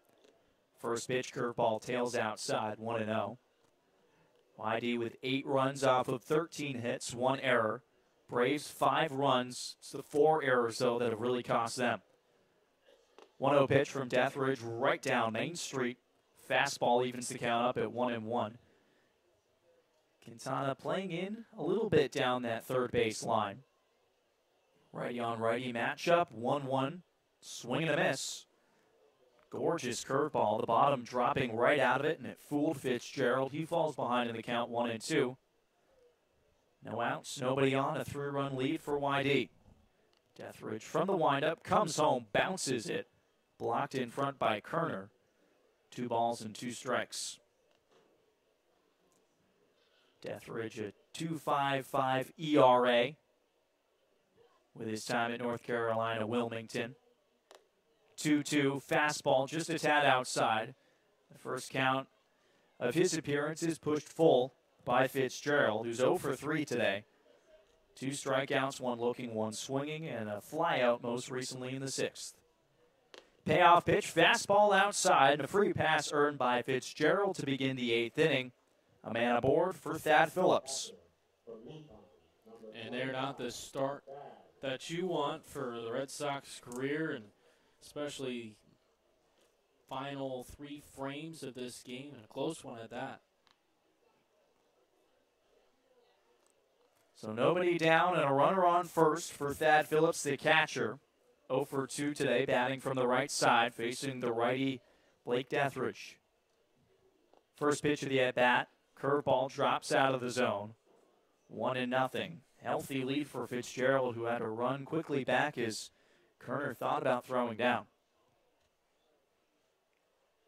3-run lead for the Sox. It's been as close as 2 at a couple points throughout the afternoon. Righty's 1-0 pitch, spanked right back to the fence. Evens the count up at 1-1. Great to be back here at Red Wilson Field for the 2018 season. A lot of fun down here on Cape Cod. This game 1 of 44 that will bring you right here, traveling up and down the Cape. 1-1 pitch falls right into the zone. A gorgeous curveball there from Deathridge, and he gets ahead of his first batter in Thad Phillips. The beauty of the 12-6 there coming from Deathridge and dropping right in on the inner third. Fitzgerald a good lead off of first. Dyer holding him on. And the 1-2 pitch to Phillips is hit hard right through the hole, back up the middle, a base hit. The first 2 aboard here for the Braves in the 8th inning. Something cooking in this bottom of the order. And Oscar Serrato's coming up with 2 on. And for Deathridge there, getting ahead of the hitter, doing the right thing, and then just leaving one out there. Got to grind back, get back into things, and with a man warming in the bullpen, trying to get some outs. So the number 8 man for Bourne, Oscar Serratos. He'll climb into the righty's batter's box. Runners on first and second. Still no outs recorded here. Deathridge's first appearance. Righty set to the belt. Bunted right back towards the pitcher. No play but to go to first. A gorgeous sacrifice from Serratos. Does his job. Moves the runners over. Now 2 in scoring position for the number 9 man, Aliko Williams. And there, Deathridge with the right play, getting a call from the catcher, Adam Kerner. But there you saw a quick turn towards second base. He's ready to go to get those lead runners out, and then you get the call from the catcher, and you whip it on to first for the out. Well, you could tell he wanted to. Obviously, as a pitcher, your main instinct is trying to prevent the runs, and in most cases, that's going to be getting out those lead runners. No choice there, so now 2 in scoring position for the number 9 man, Aliko Williams. Second and third with 1 down, 3-run lead for the Red Sox. Deathridge sets right at the chest, fires home. That one gets away from Kerner. An easy run will come home as Fitzgerald jaunts down the third base line. Just like that, it's 8-6. Moving over to third goes Phillips. And now for Deathridge, he needs to take a moment. He'll get a visit from second baseman Jimmy McGovern to just settle things down as he takes a little walk around the back of the mound, get his head and get his wits about him, and bear down, because this is a tight game. Braves have fought back all afternoon every single time the Red Sox have punched. Braves punching right back. 1-0 pitch, fastball a little bit below the knees of Williams. And with 2-0 count, with 1 down, and Scott Pickler making the walk to the pitcher's mound. Have to see if he is going to go to the bullpen once again, or if this is just a conversation with Deathridge, who so far in his outing has given up a walk, a single, and it was just a sac bunt that brought in those runners, put him into scoring position. The pass balls really cost him, though. That scored Fitzgerald. Don DiGirolamo out to assess the situation. Scott Pickler's never been one to be quick with the trigger to go to the bullpen. Maybe John DiGirolamo sensing that he wants to join the fun. The entire infield for the Red Sox out having a conversation. A 2-run lead for YD here on opening day, but the Braves threatening for more. Now Scott Pickler, he'll make the call for the reliever, and we'll step aside. Braves threatening for more runs here, trailing by 2, clawing back on opening day. We'll get things squared away on the other side of the break. You're listening to YD Red Sox Baseball on the Cape Cod Baseball League Network.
Back in the top of the 8th inning, the Braves have tacked on a run so far, looking for more with a runner on third base as Alec Marsh makes his first appearance in a YD uniform. Righty reliever from Arizona State. Sun Devil, the 3.89 ERA and 15 appearances, 12 starts out on the bump and a 3-3 record. And he inherits a 2-0 count on Alika Williams. The first pitch, a fastball nabbing the outside corner. Good start to the outing for Marsh. Moves the count to 2-1. Thad Phillips off of third base. Tyler Fitzgerald most recently scoring on a pass ball by Blake Deathridge. Marsh setting at the belt, glances at third, now comes home with a 2-1 fastball right into the mitt of Kerner, but high. 3 balls and a strike with 1 out. 6-8 the scoreline here on opening day. The shade creeping across the infield at Red Wilson Field. Marsh's 3-1 pitch.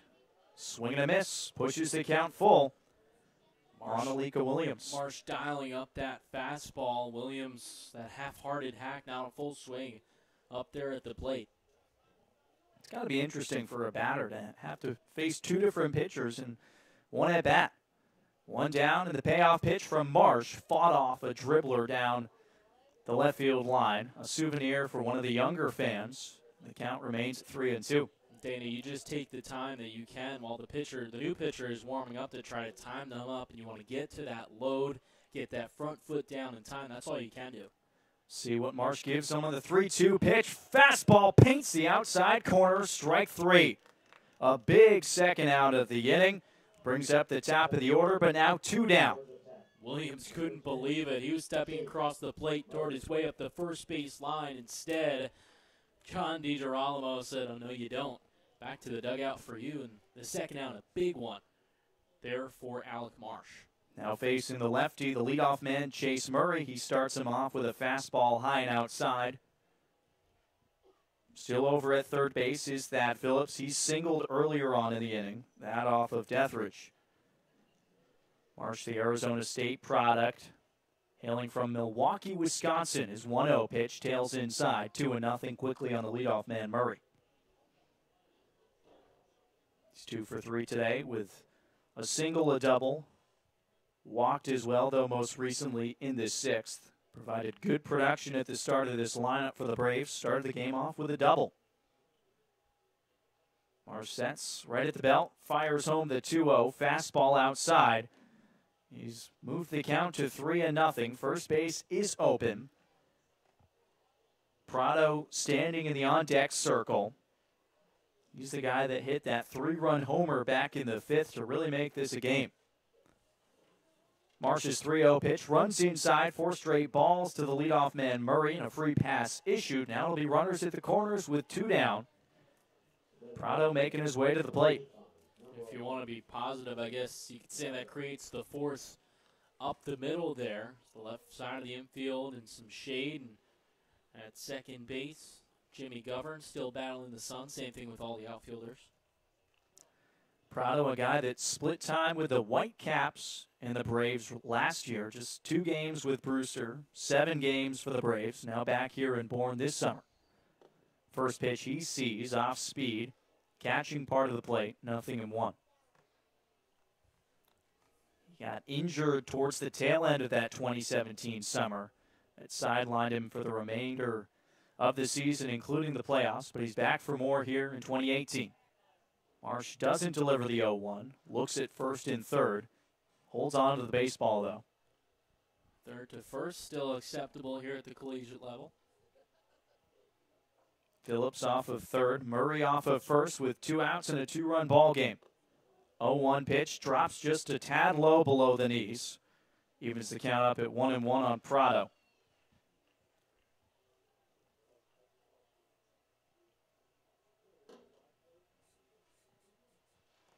One the count, 2 outs. Marsh's pitch outside, a little bit low as well. 2 balls and a strike. An important situation here in the top of the 8th inning. Runs coming at a plenty here. It's been a hit parade on opening day. Marsh getting the signs now, working with Adam Kerner the first time in an organized game. There's the 2-1 pitch, wave and a miss. Prado took a healthy cut, comes up empty, and takes a stroll around home plate to readjust his helmet. Twos are wild, 2-2 the count with 2 down. And Marsh pulling the strings on that one, a little change-up action on the outer third of the plate. And boy, did Prado want that one. Probably had wide eyes, ready to send that one over the fence. Marsh got Williams looking just a couple of batters ago with a fastball in the outside corner. We'll see what he goes with the 2-2. This one, he goes inside. He gets Prado looking to retire this side. A couple of huge strikeouts for Alec Marsh in relief. And the game remains at 8-6 Red Sox. We go to the bottom half of the 8th inning. You're listening to YD Red Sox Baseball on the Cape Cod Baseball League Network.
Home half of the 8th inning, the Red Sox looking for a little bit of insurance with an 8-6 lead on opening day over the visiting Bourne Braves. A new pitcher on the bump for the Braves. It's Ben Anderson, the righty out of Binghamton University. And limited work for Anderson, just 7 appearances, a 2.25 ERA through 16 innings pitched. Hitters hitting .228 against him this season. He'll face the bottom of the order for the Red Sox and Luke Waddell, his 4th plate appearance in his debut. First pitch, a fastball right down the middle, takes it for a strike. Waddell hit a sacrifice fly in the 2nd, that brought in a run. Sacrifice bunt in the 4th, executed perfectly, and advanced on an error in the 6th. 0-1 pitch to him, fastball taken high, just a little bit above the Red Sox letters on those white home uniforms for YD. 1-1 pitch from Anderson, hit hard on the ground towards the first base side. Brickhouse has got it, a routine play for the first baseman for Bourne, and there's 1 out in the inning. About as easy as he gets there for a first baseman. Pretty much bend over and take about 2-3 steps for now. Zach Ashford now, the top of the order, stepping to the dish. The junior from Fresno State. He's had a busy day, reached base all 4 times so far. Righty on lefty matchup begins with a strike on the outside corner. For YD here, another run would be terrific to extend that lead to 3, kind of make things a little easier in the top of the 9th. Anderson from the windup fires home. His fastball outside and low, evens the count up at 1-1. 2-run lead for the Red Sox. They fired off to a 4-0 lead in the second. It's been back and forth since then. 1-1 pitch, fastball upstairs and away, 2-1. One down and the base is empty. A lot more shade covering Red Wilson Field here. Still some sunlight out in the outfield as we are at 7:20 on the East Coast. 2-1 pitch, runs inside on Ashford. He's in a good count now to hit 3-1, the leadoff man for the Red Sox. And boys, he done a lot today. 3 for 4, but reached base all 4 times. One not a hit on a fielder's choice. Anderson's 3-1. His sliced fouls right behind us, back out of play, pushes the count full. An RBI to his name and also scored 3 runs, so he's been busy. A busy night in the Cape Cod Baseball League. Katuitt having their way with the Whitecaps, the defending champion Whitecaps, 9-0 in the 8th. 3-2 pitch, hit hard on a line, into the hole on the right side, a base hit. Zach Ashford, have yourself a day. His fourth single of the afternoon. He's reached base now for the 5th straight time this afternoon. How about that? You heard the smack of the bat on that one, able to really barrel it up, and while he didn't have the angle for it, shot it through that right side and into right field. Another guy that's having a good day at the plate now, Quinn Cotton. Single and a triple, also advancing on the error in the 4th. The Sox up by 2 in the 8th. Toss over to first. Ashford back in, sliding safely. Boy, I'd love to see Cotton send one to the gap and watch him go again, see those wheels churning. Did so back in the second with that RBI triple. Really got the offense going. First pitch from Anderson, fastball. Catches the plate, 0-1 on Cotton. Out in right field tonight. Couple of mishaps as all the outfielders kind of have to take some time to adjust to the really short dimensions here at Red Wilson Field. Anderson a glance over at first and at Ashford. Now fires home with a fastball, paints the outside corner. Quickly 0-2 on Cotton. Elsewhere, Falmouth with a 7-1 lead over Hyannis. That game in the top of the 4th. Scoreless in Harwich between the Mariners and the Firebirds, and a 3-0 lead for the Gatemen in the 1st, visiting Veterans Field for the first time. Ben Anderson sets, comes home with the 0-2, and Cotton spoils it to the backstop. Count stays the same with 1 out. Ashford still off of first.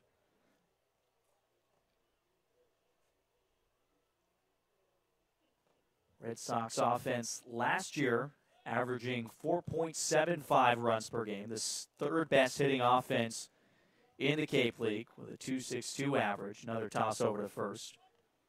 Good offense, but it was really the combination of the offense and the pitching. Both of those ranking in the top 3 in the Cape League. 2nd best pitching staff across the Cape for the Red Sox last year. Propelled them to a really darn good regular season. And it seemed like whenever the other lagged, you'd get one side that would pick up the slack and vice versa. 0-2 pitch to Cotton on the ground towards third. Serrato's got it, fires across the diamond just in time to get Cotton. They can't get the lead runner in Ashford. He moves over into scoring position. Charlie Kincannon now will step to the dish. Runner in scoring position. Top 2 batters for YD, just so much speed. You saw Serrato's take a peek at second base, and then he only beat Cotton by about half a step, if that, so close play over at first. And a big run standing over on second base for the Red Sox in Zach Ashford. Looking across the scorebook towards the Braves lineup, you've got 3, 4, 5 coming up for Bourne in the top of the 9th. Piece of the lineup that's done some pretty good damage so far this afternoon. No lead safe. Only standing at 8-6 right now.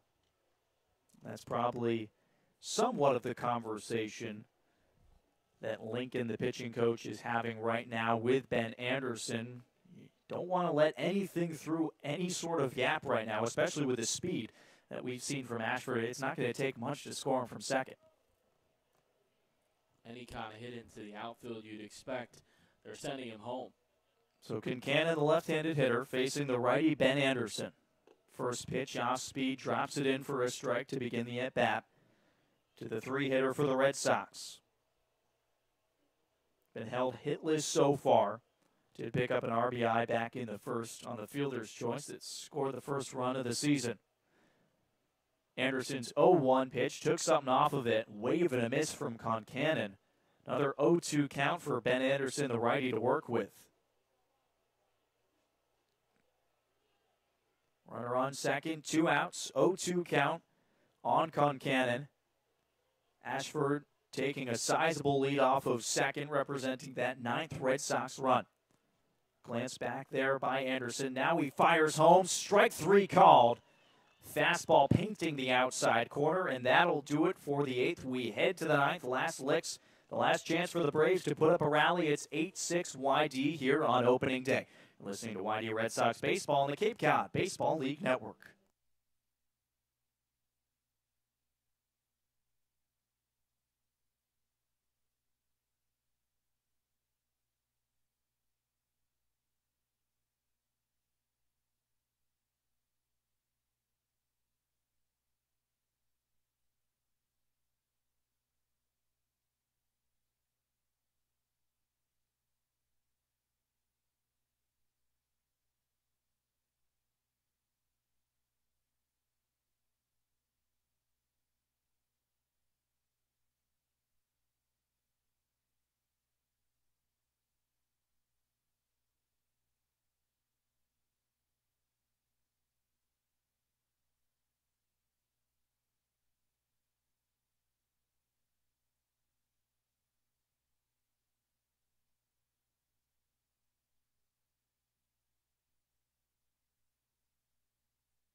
Top of the 9th inning we go at Red Wilson Field. 8-6 the lead for the YD Red Sox. And it's finishing time here for YD, and a new pitcher on the bump for the Red Sox. Mitch Taransky from Michigan State out there for YD. Finished with a 2.42 ERA in 27 appearances for the Spartans. And, of course, YD's closer last year, Riley McCauley, another Michigan State guy. Lefty-on-lefty matchup with Horwitz to begin the 9th inning. A called strike to begin the at-bat to the 3-hitter for Bourne. Dana, if we can see anything close to the numbers that McCauley put up last year, be a great job by Taransky. 0-1 missing outside. Yeah, you take that in a heartbeat. It was really a feeling when Riley McCauley would come in at any point. There were some times when he had 4, 5, 6 out saves to get for Scott Pickler, and most of the time he delivered. 1-1. Curveball drops in, catching that outside corner. 1-2 now on Horwitz. Nobody on, nobody out in the top of the 9th. 2-run lead for the Red Sox. McCauley selected in the 14th round of the draft just under a week ago. Probably pretty good friends with Spartan Mitch Taransky, a Michigan native himself. 1-2 pitch, just a tad high and outside. Good eye there from Horwitz. That's a tough pitch to lay off, especially the way it's coming in. From McCauley, you had that laser straight fastball that he could pinpoint anywhere and then come with that nice curveball that he'd drop in on you. 2-2 pitch to Horwitz, golfed out over the head of shortstop Waddell, dunks in for a base hit, so the leadoff man aboard for the Braves here in the 9th, trailing by 2. And there from Taransky, just kind of left that curveball hanging a bit. And Horwitz able to stick the bat head, get out off the end of the bat over the head of Luke Waddell at short. So the tying run comes to the plate, and Danny Oriente, the right fielder for Bourne tonight. 1 for 4, just a lone single that came back in the 4th inning. With Horwitz off of first base, Taransky takes a glance at him. Now comes home with a curveball right over the plate, 0-1. And here, if you're Mitch Turansky, just kind of clear your mind and go right after this next hitter. That's what he did, drop it in the first pitch strike. Don't let that hit get to you in this tight game. 0-1 pitch to Oriente. Same pitch, same result. Quickly 0-2 on the foreman for the Braves. 2 curveballs. Now he can go anywhere. He can paint a fastball, try to bring one up high, throw a curve in the dirt, really whatever he'd like. We'll see what he elects to go with, agreeing with Kerner. Comes home with the 0-2. Fastball missing low below the knees. It's a great waist pitch, though. It's impressive that Oriente was able to lay off that, especially 0-2 in a situation like this in the top of the ninth. Turansky just kind of tapped his chest. I think he wanted to paint that at the knees. Here's his 1-2. Fastball, very similar pitch. A little bit low. Call the ball. Evens the count back up at 2-2. No outs, and Horwitz on first base still. A single to start the ninth. Braves trailing by 2 runs. Turansky from the set comes home, swing and a miss, strike 3. Gorgeous curveball to pick up the K. And that's exactly what I was thinking there, Danny. You go back to that out pitch, that curveball in the dirt. You've got a guy trying to protect him. When you have that nasty late bite, there is just nothing you can do to fight that pitch off. So 1 out here in the top of the ninth. Spencer Brickhouse, the first baseman for the Braves, climbs into the lefty's batter's box. He also represents the tying run. Turansky's first pitch is given a ride out towards left center field. Going back is Ashford, and that one is gone. Some late inning heroics for the Braves. A 2-run shot courtesy of Spencer Brickhouse is knotted the game up at 8. And well, I guess we've got a ball game here. Yeah, Turansky coming in to try to close this one out. Instead, he kind of keeps one hanging that's drilled out to left center field, and it certainly doesn't hurt when center field's only 352 feet away. Second home run of the evening for the Braves. 3-run shot from Prado back in the 5th, and now the 2-run bomb from Brickhouse in the 9th to tie us up at 8. So fresh new ball game here in the late stages of opening day with 1 down. Now the base is empty for Tyler Fitzgerald, who shows bunt, trying to go for a single. Fouls that one off to the left side. Now it's a mindset for the pitcher, Brandon. What's going through the head of Mitch Turansky? Well, it's just going to be so frustrating to start the season off. You come in, your team's giving you the lead, and you can't shut the door. It's got to be tough to swallow, but he's still in this game. Only got 1 out. You've got to work out of this top of the ninth with a tie game. 0-1 pitch. He drops in for a strike. He's ahead 0-2, just like he was, though, on Spencer Brickhouse. Tried to get that strikeout with a couple of fastballs and then left one hanging that Brickhouse sent out of the park. Turansky's 0-2 pitch. Fastball hangs up outstairs.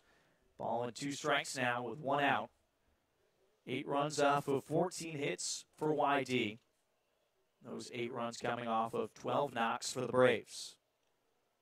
Turansky facing Fitzgerald, 1-2, a bouncer in off of home plate, squeaks through the legs of Kerner, no harm done with the bases empty. The count moves to 2-2, and yeah, Brandon, you look out at that flagpole out in left center field. It's gusting out there. No surprise why any line drive or good fly out can turn into a home run. 2-2 curveball, dips just a little low. Like a great pitch there from the lefty. It does miss, according to John DiGirolamo, and the count has been pushed full. Fitzgerald fighting his way back. Right here, come right after him, deliver a fastball, bring your hardest stuff.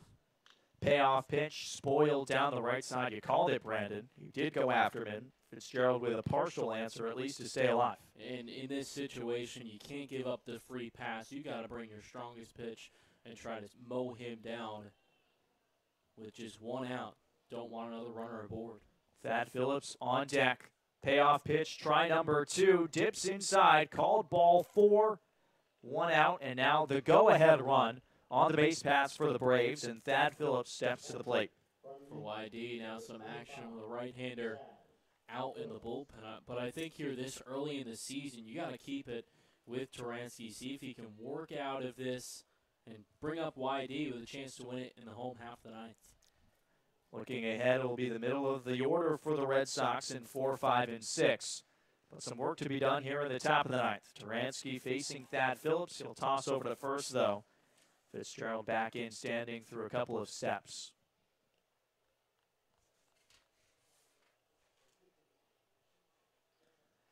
Phillips, junior out of Yukon, pretty close to here, though hails from San Jose, California.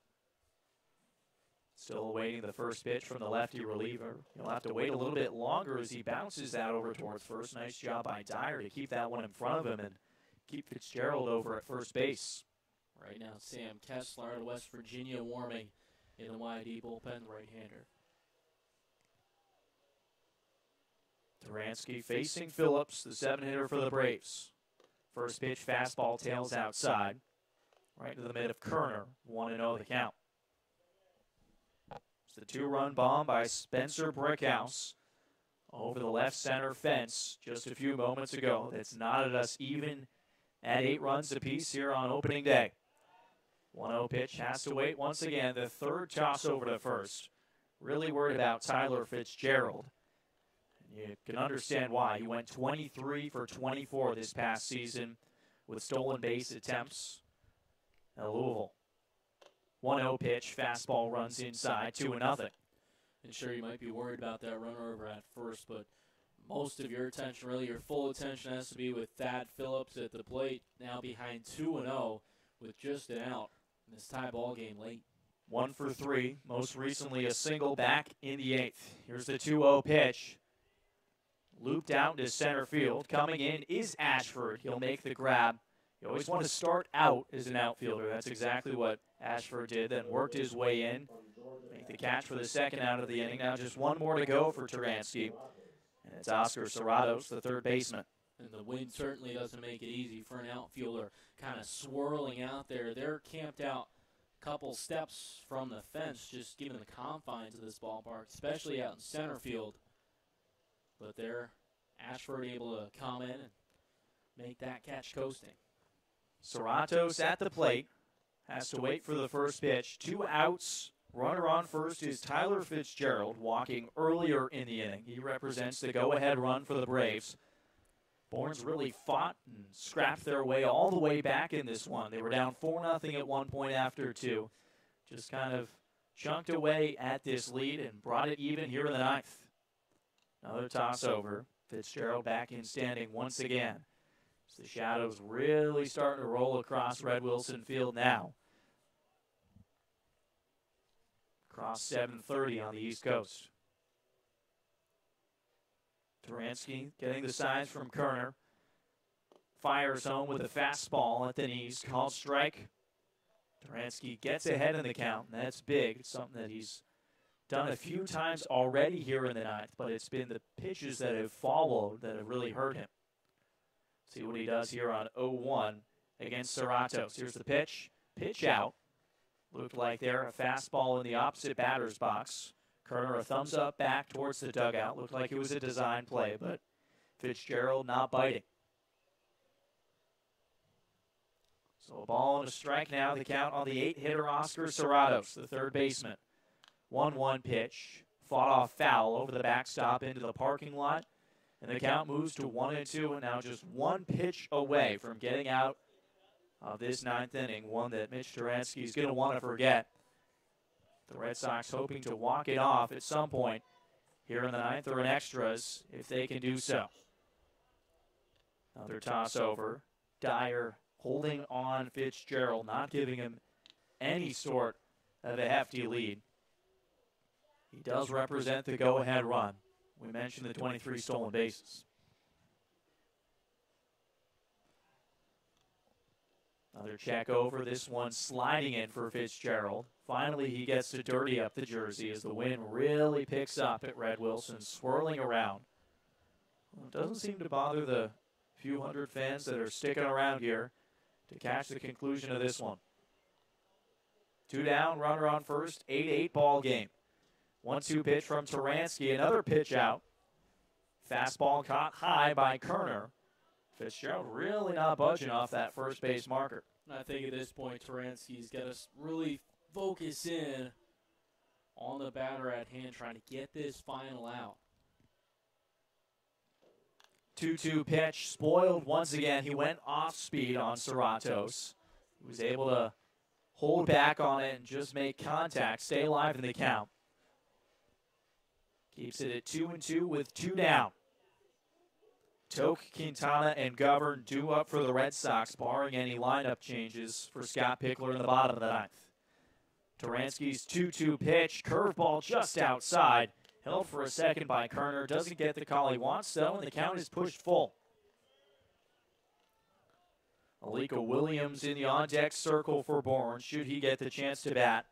The bottom of the order for the Braves, doing some real damage here in the late stages of this ball game. Fitzgerald will be off with the pitch. Time called. Steve Girolamo wants to dust off home plate. The wind's still blowing out, now swirling around. It's just so unpredictable here, especially as things get a little colder and the gusts pick up. Payoff pitch from Turansky is given a ride out into left field. Coming in is Concannon, and it gets past him, bounces the relay in. Charging home is Fitzgerald. He slides in safely, and the Braves have their first lead of opening day. And Charlie Concannon got a little bit of a late jump, started to come in, and that ball tailing a little more toward the line, so he had to adjust full extension, couldn't haul it in. And then with the throw going into the relay man, Waddell, nobody was calling for him to throw it home, so he took an extra moment, and they would have had a play at the plate, probably would have had an out if Waddell had turned and thrown the ball to the plate. So the Red Sox trail for the first time this afternoon. 9-8, the Braves lead it. They put up a 3-spot so far here in the ninth. Looking for more with Alika Williams at the dish. First pitch he takes for a strike, fastball right down the middle. So Oscar Serratos delivering in the clutch, an RBI double, his second hit of the ball game. And it's a big one that scores Tyler Fitzgerald all the way from first, who was off with the pitch. The count being 3-2. 0-1 from Turansky. Curveball nabbing the outside corner. 0-2 on the number 9 man, Williams.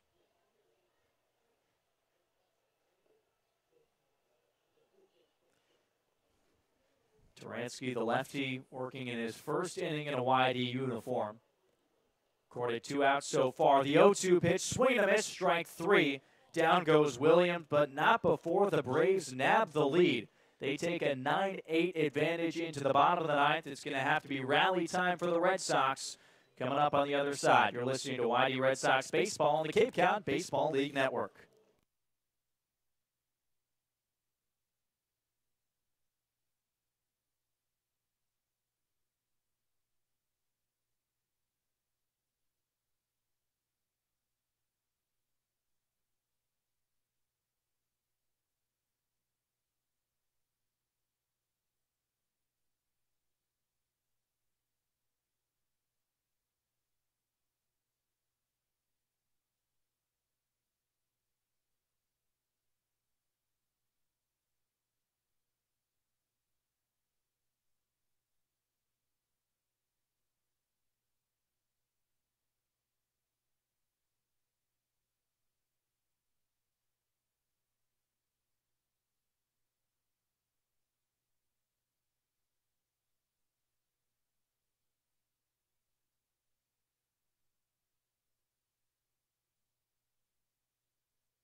Bottom of the ninth on opening day, the Red Sox trailing 9-8. to the Bourne Braves.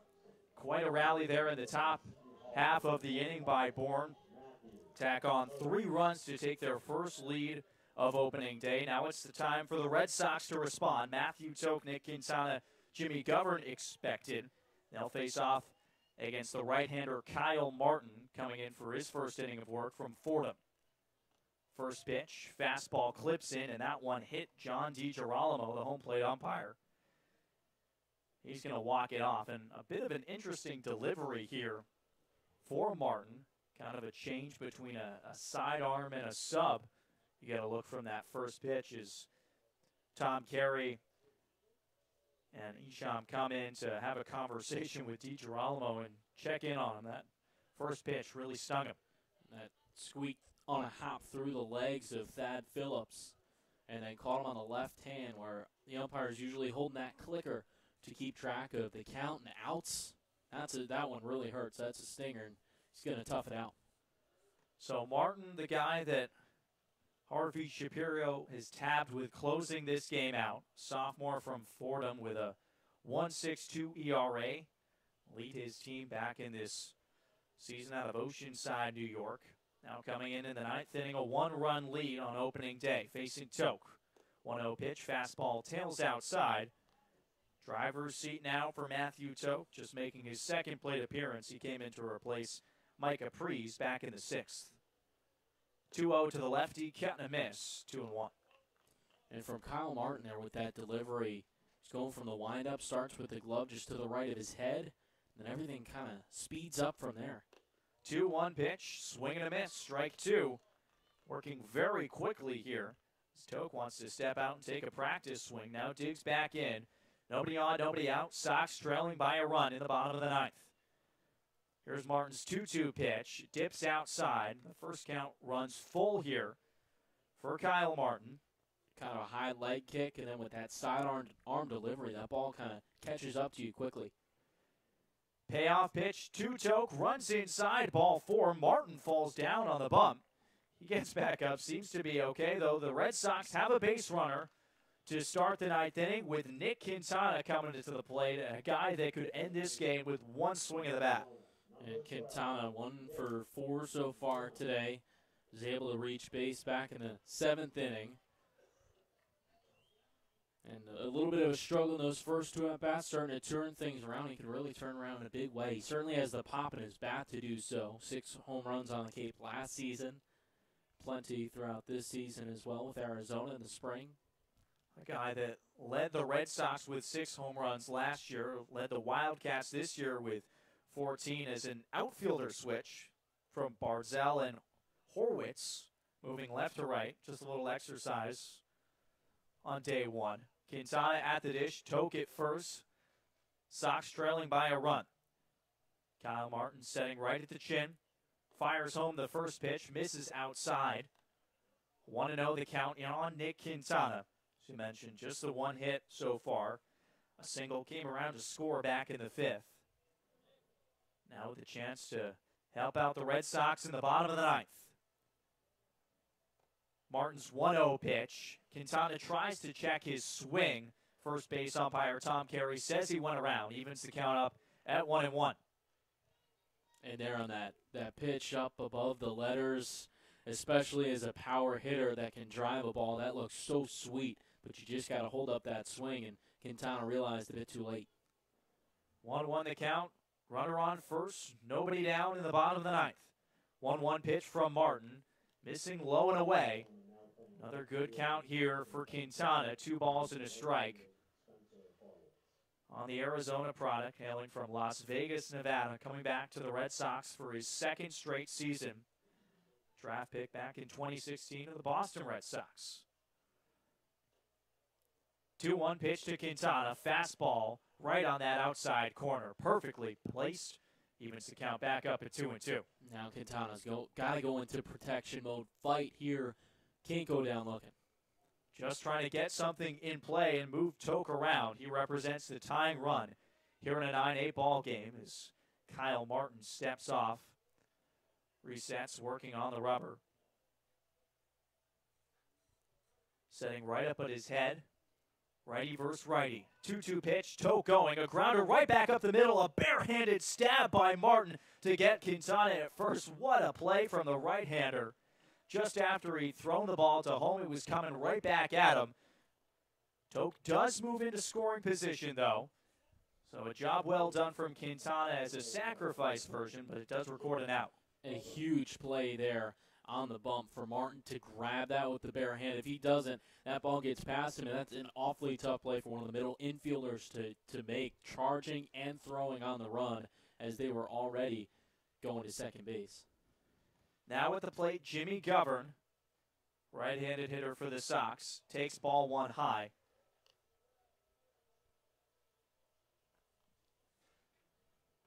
One out, 1-0 count, and a runner on second. 9-8 the lead for the Braves.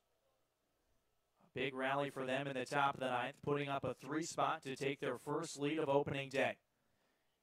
1-0 pitch to Govern, wave and a miss, evens the count up at 1-1.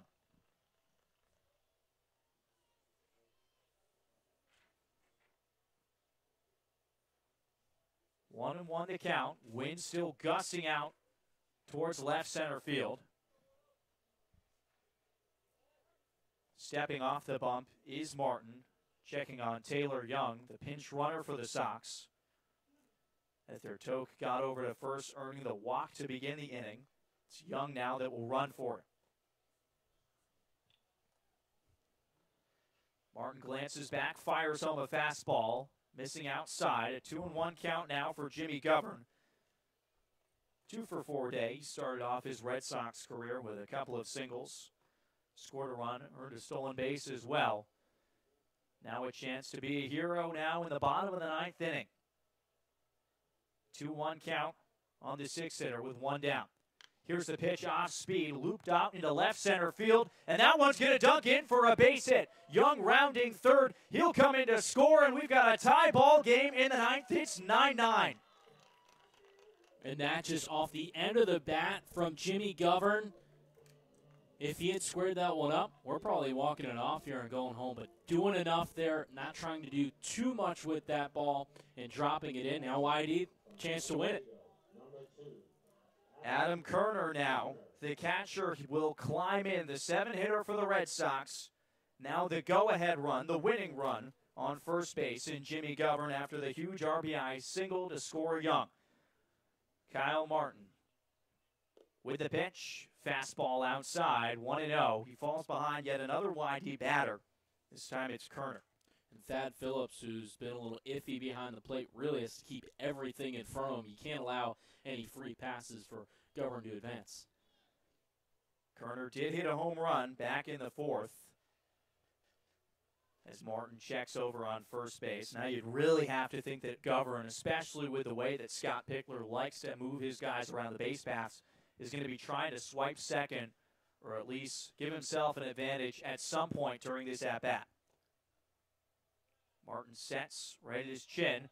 Runner going, swing and a miss, throw down to second base, slide by Govern. The ball gets out of the mitt of Fitzgerald. Swiped bag successful, and a runner in scoring position for YD in the 9th. Boy, you say it happens, Dana. And Harvey Shapiro having a word with John DiGirolamo. If there might have been interference at the plate, he called from the moment that throw was made nothing at that plate that could have been interference called on YD. So now the situation changes a little bit for Kerner. Now all he's got to do is get a single into the outfield. And with Govern's speed from second, you'd have to think he'd score the winning run. Martin sets right at the chin, glances back at second, comes home, 1-1, tailing outside for a ball. 2-1 now the count with one down. You got to think that Mitch Turansky, the reliever that came in for the Red Sox in the 9th, is feeling at least a little bit better now that his offense has picked him up and helped him out to tie this game up and at least force extra innings, if that. I'm sure a win would make him feel all that much better, too. 2-1 pitch to Kerner, fights it off, nabbed it right off the inside portion of the bat, even to count up at 2-2. Matt Dyer standing in the on-deck circle, should we need him. One down, and the winning run at second base in Jimmy Govern. Martin getting the signs from Phillips behind the dish. They agree. And Kyle readies the 2-2 pitch. Steps off. Fakes an underhand toss, though, to nobody. Both middle infielders hanging back at their respective positions, giving Govern a sizable lead off of second. Martin readies. 2-2 pitch. Fastball low and away. Count is pushed full. First base is open, so maybe a less stressful approach here for Martin. He doesn't want to give Kerner anything to hit for sure, especially with first unoccupied. Worst case scenario with the walk here, you create a force around the bags with just an out. Martin gets the signs. Readies the payoff pitch to Kerner. Here it comes. Breaking ball called strike 3. Kerner slams his hand on his bat. He knew it was strike 3 all the way. Now the situation even more difficult. 2 down, runner on second. And it's all lying on the shoulders of Matt Dyer. Kerner up at the dish, just kind of froze with that breaking ball that got him at the knees. Tough to handle there, but now for Dyer, a single to the outfield could do it. The outfielders have to position themselves so they can make the throw for the out. Martin's first pitch, a fastball called strike on the outside corner. Nice frame job by Phillips to pull it back in towards the plate. Kyle Martin gets ahead in the count of Matt Dyer, who's 2 for 4 today with a double and a single back in the 7th. 0-1 pitch, grounder, off of the third base bag, and it stays in fair territory. Govern rounding third, he'll come in to score, and the Red Sox walk it off on opening day. 10-9 over the Braves. And boy, if this game wasn't wacky enough, 5 combined errors, could have been a couple more. How about that? Off the bag at third, over the head of Oscar Serratos, and just trickling into the outfield. Whitey found a way to win. It's only game 1 of the Cape Cod Baseball League. 43 to go, but we've already found a little bit of magic in this Red Sox lineup. Matt Dyer delivering the walk-off single. It scores Jimmy Govern all the way from second. Whitey coughs up the lead in the top of the 9th, but they seal it with the offense to pick up the win in the home half of the 9th inning to send Scott Pickler home happy, at least for a little bit. A very happy final, 10-9 for a great crowd that came out on opening day. Brendan, lots to like from this result from Whitey, though also a lot of areas to clean up. That's exactly right, and that's what Pick's going to focus on after this game. A lot of things to clean up. Only 1 error on the scoreboard for Whitey, but I think could have been a couple more. Same thing for Bourne, who are only tapped with 4. All in all, a sloppy game.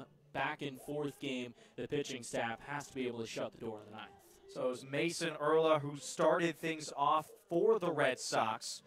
He did a pretty darn good job. 5 innings, 7 hits, 4 earned runs. And it was all hands on decks for the Whitey bullpen, and Baker, Deathridge, Marsh, and Taransky, who came very close to picking up the out in the top of the 9th, but his offense picks him up. It's the walk-off win for the Red Sox. And offensively as well, Brandon, a lot of guys getting on base, and a couple of newcomers and some temps that are going to make it difficult if they continue playing the way they are for Scott Pickler to send them home. Yeah, there's no doubt about that, especially today from Zach Ashford. Reached base all 5 times, 4 for 5. One of those reaches on a fielder's choice, scoring 3 runs and RBI. Heck of a day from him. And then we also saw a couple of home runs. Adam Kerner with one of his own for the Red Sox. Whitey right back in action tomorrow afternoon right here at Red Wilson Field. We'll get our first taste of the Eastern Division as the Chatham Anglers come to town for a 5 o'clock start. Jeff Belge, a returner for the A's, and Brent Herter are the expected probables for the pitching staffs for the Red Sox and the Anglers. That one, first pitch at 5 o'clock, will be on the air at 4:50 right here. Same time, same place. For Brandon Belter, I'm Dana Gray saying so long. We hope you enjoyed opening day. It's going to be a fun season. Plenty more to come starting tomorrow.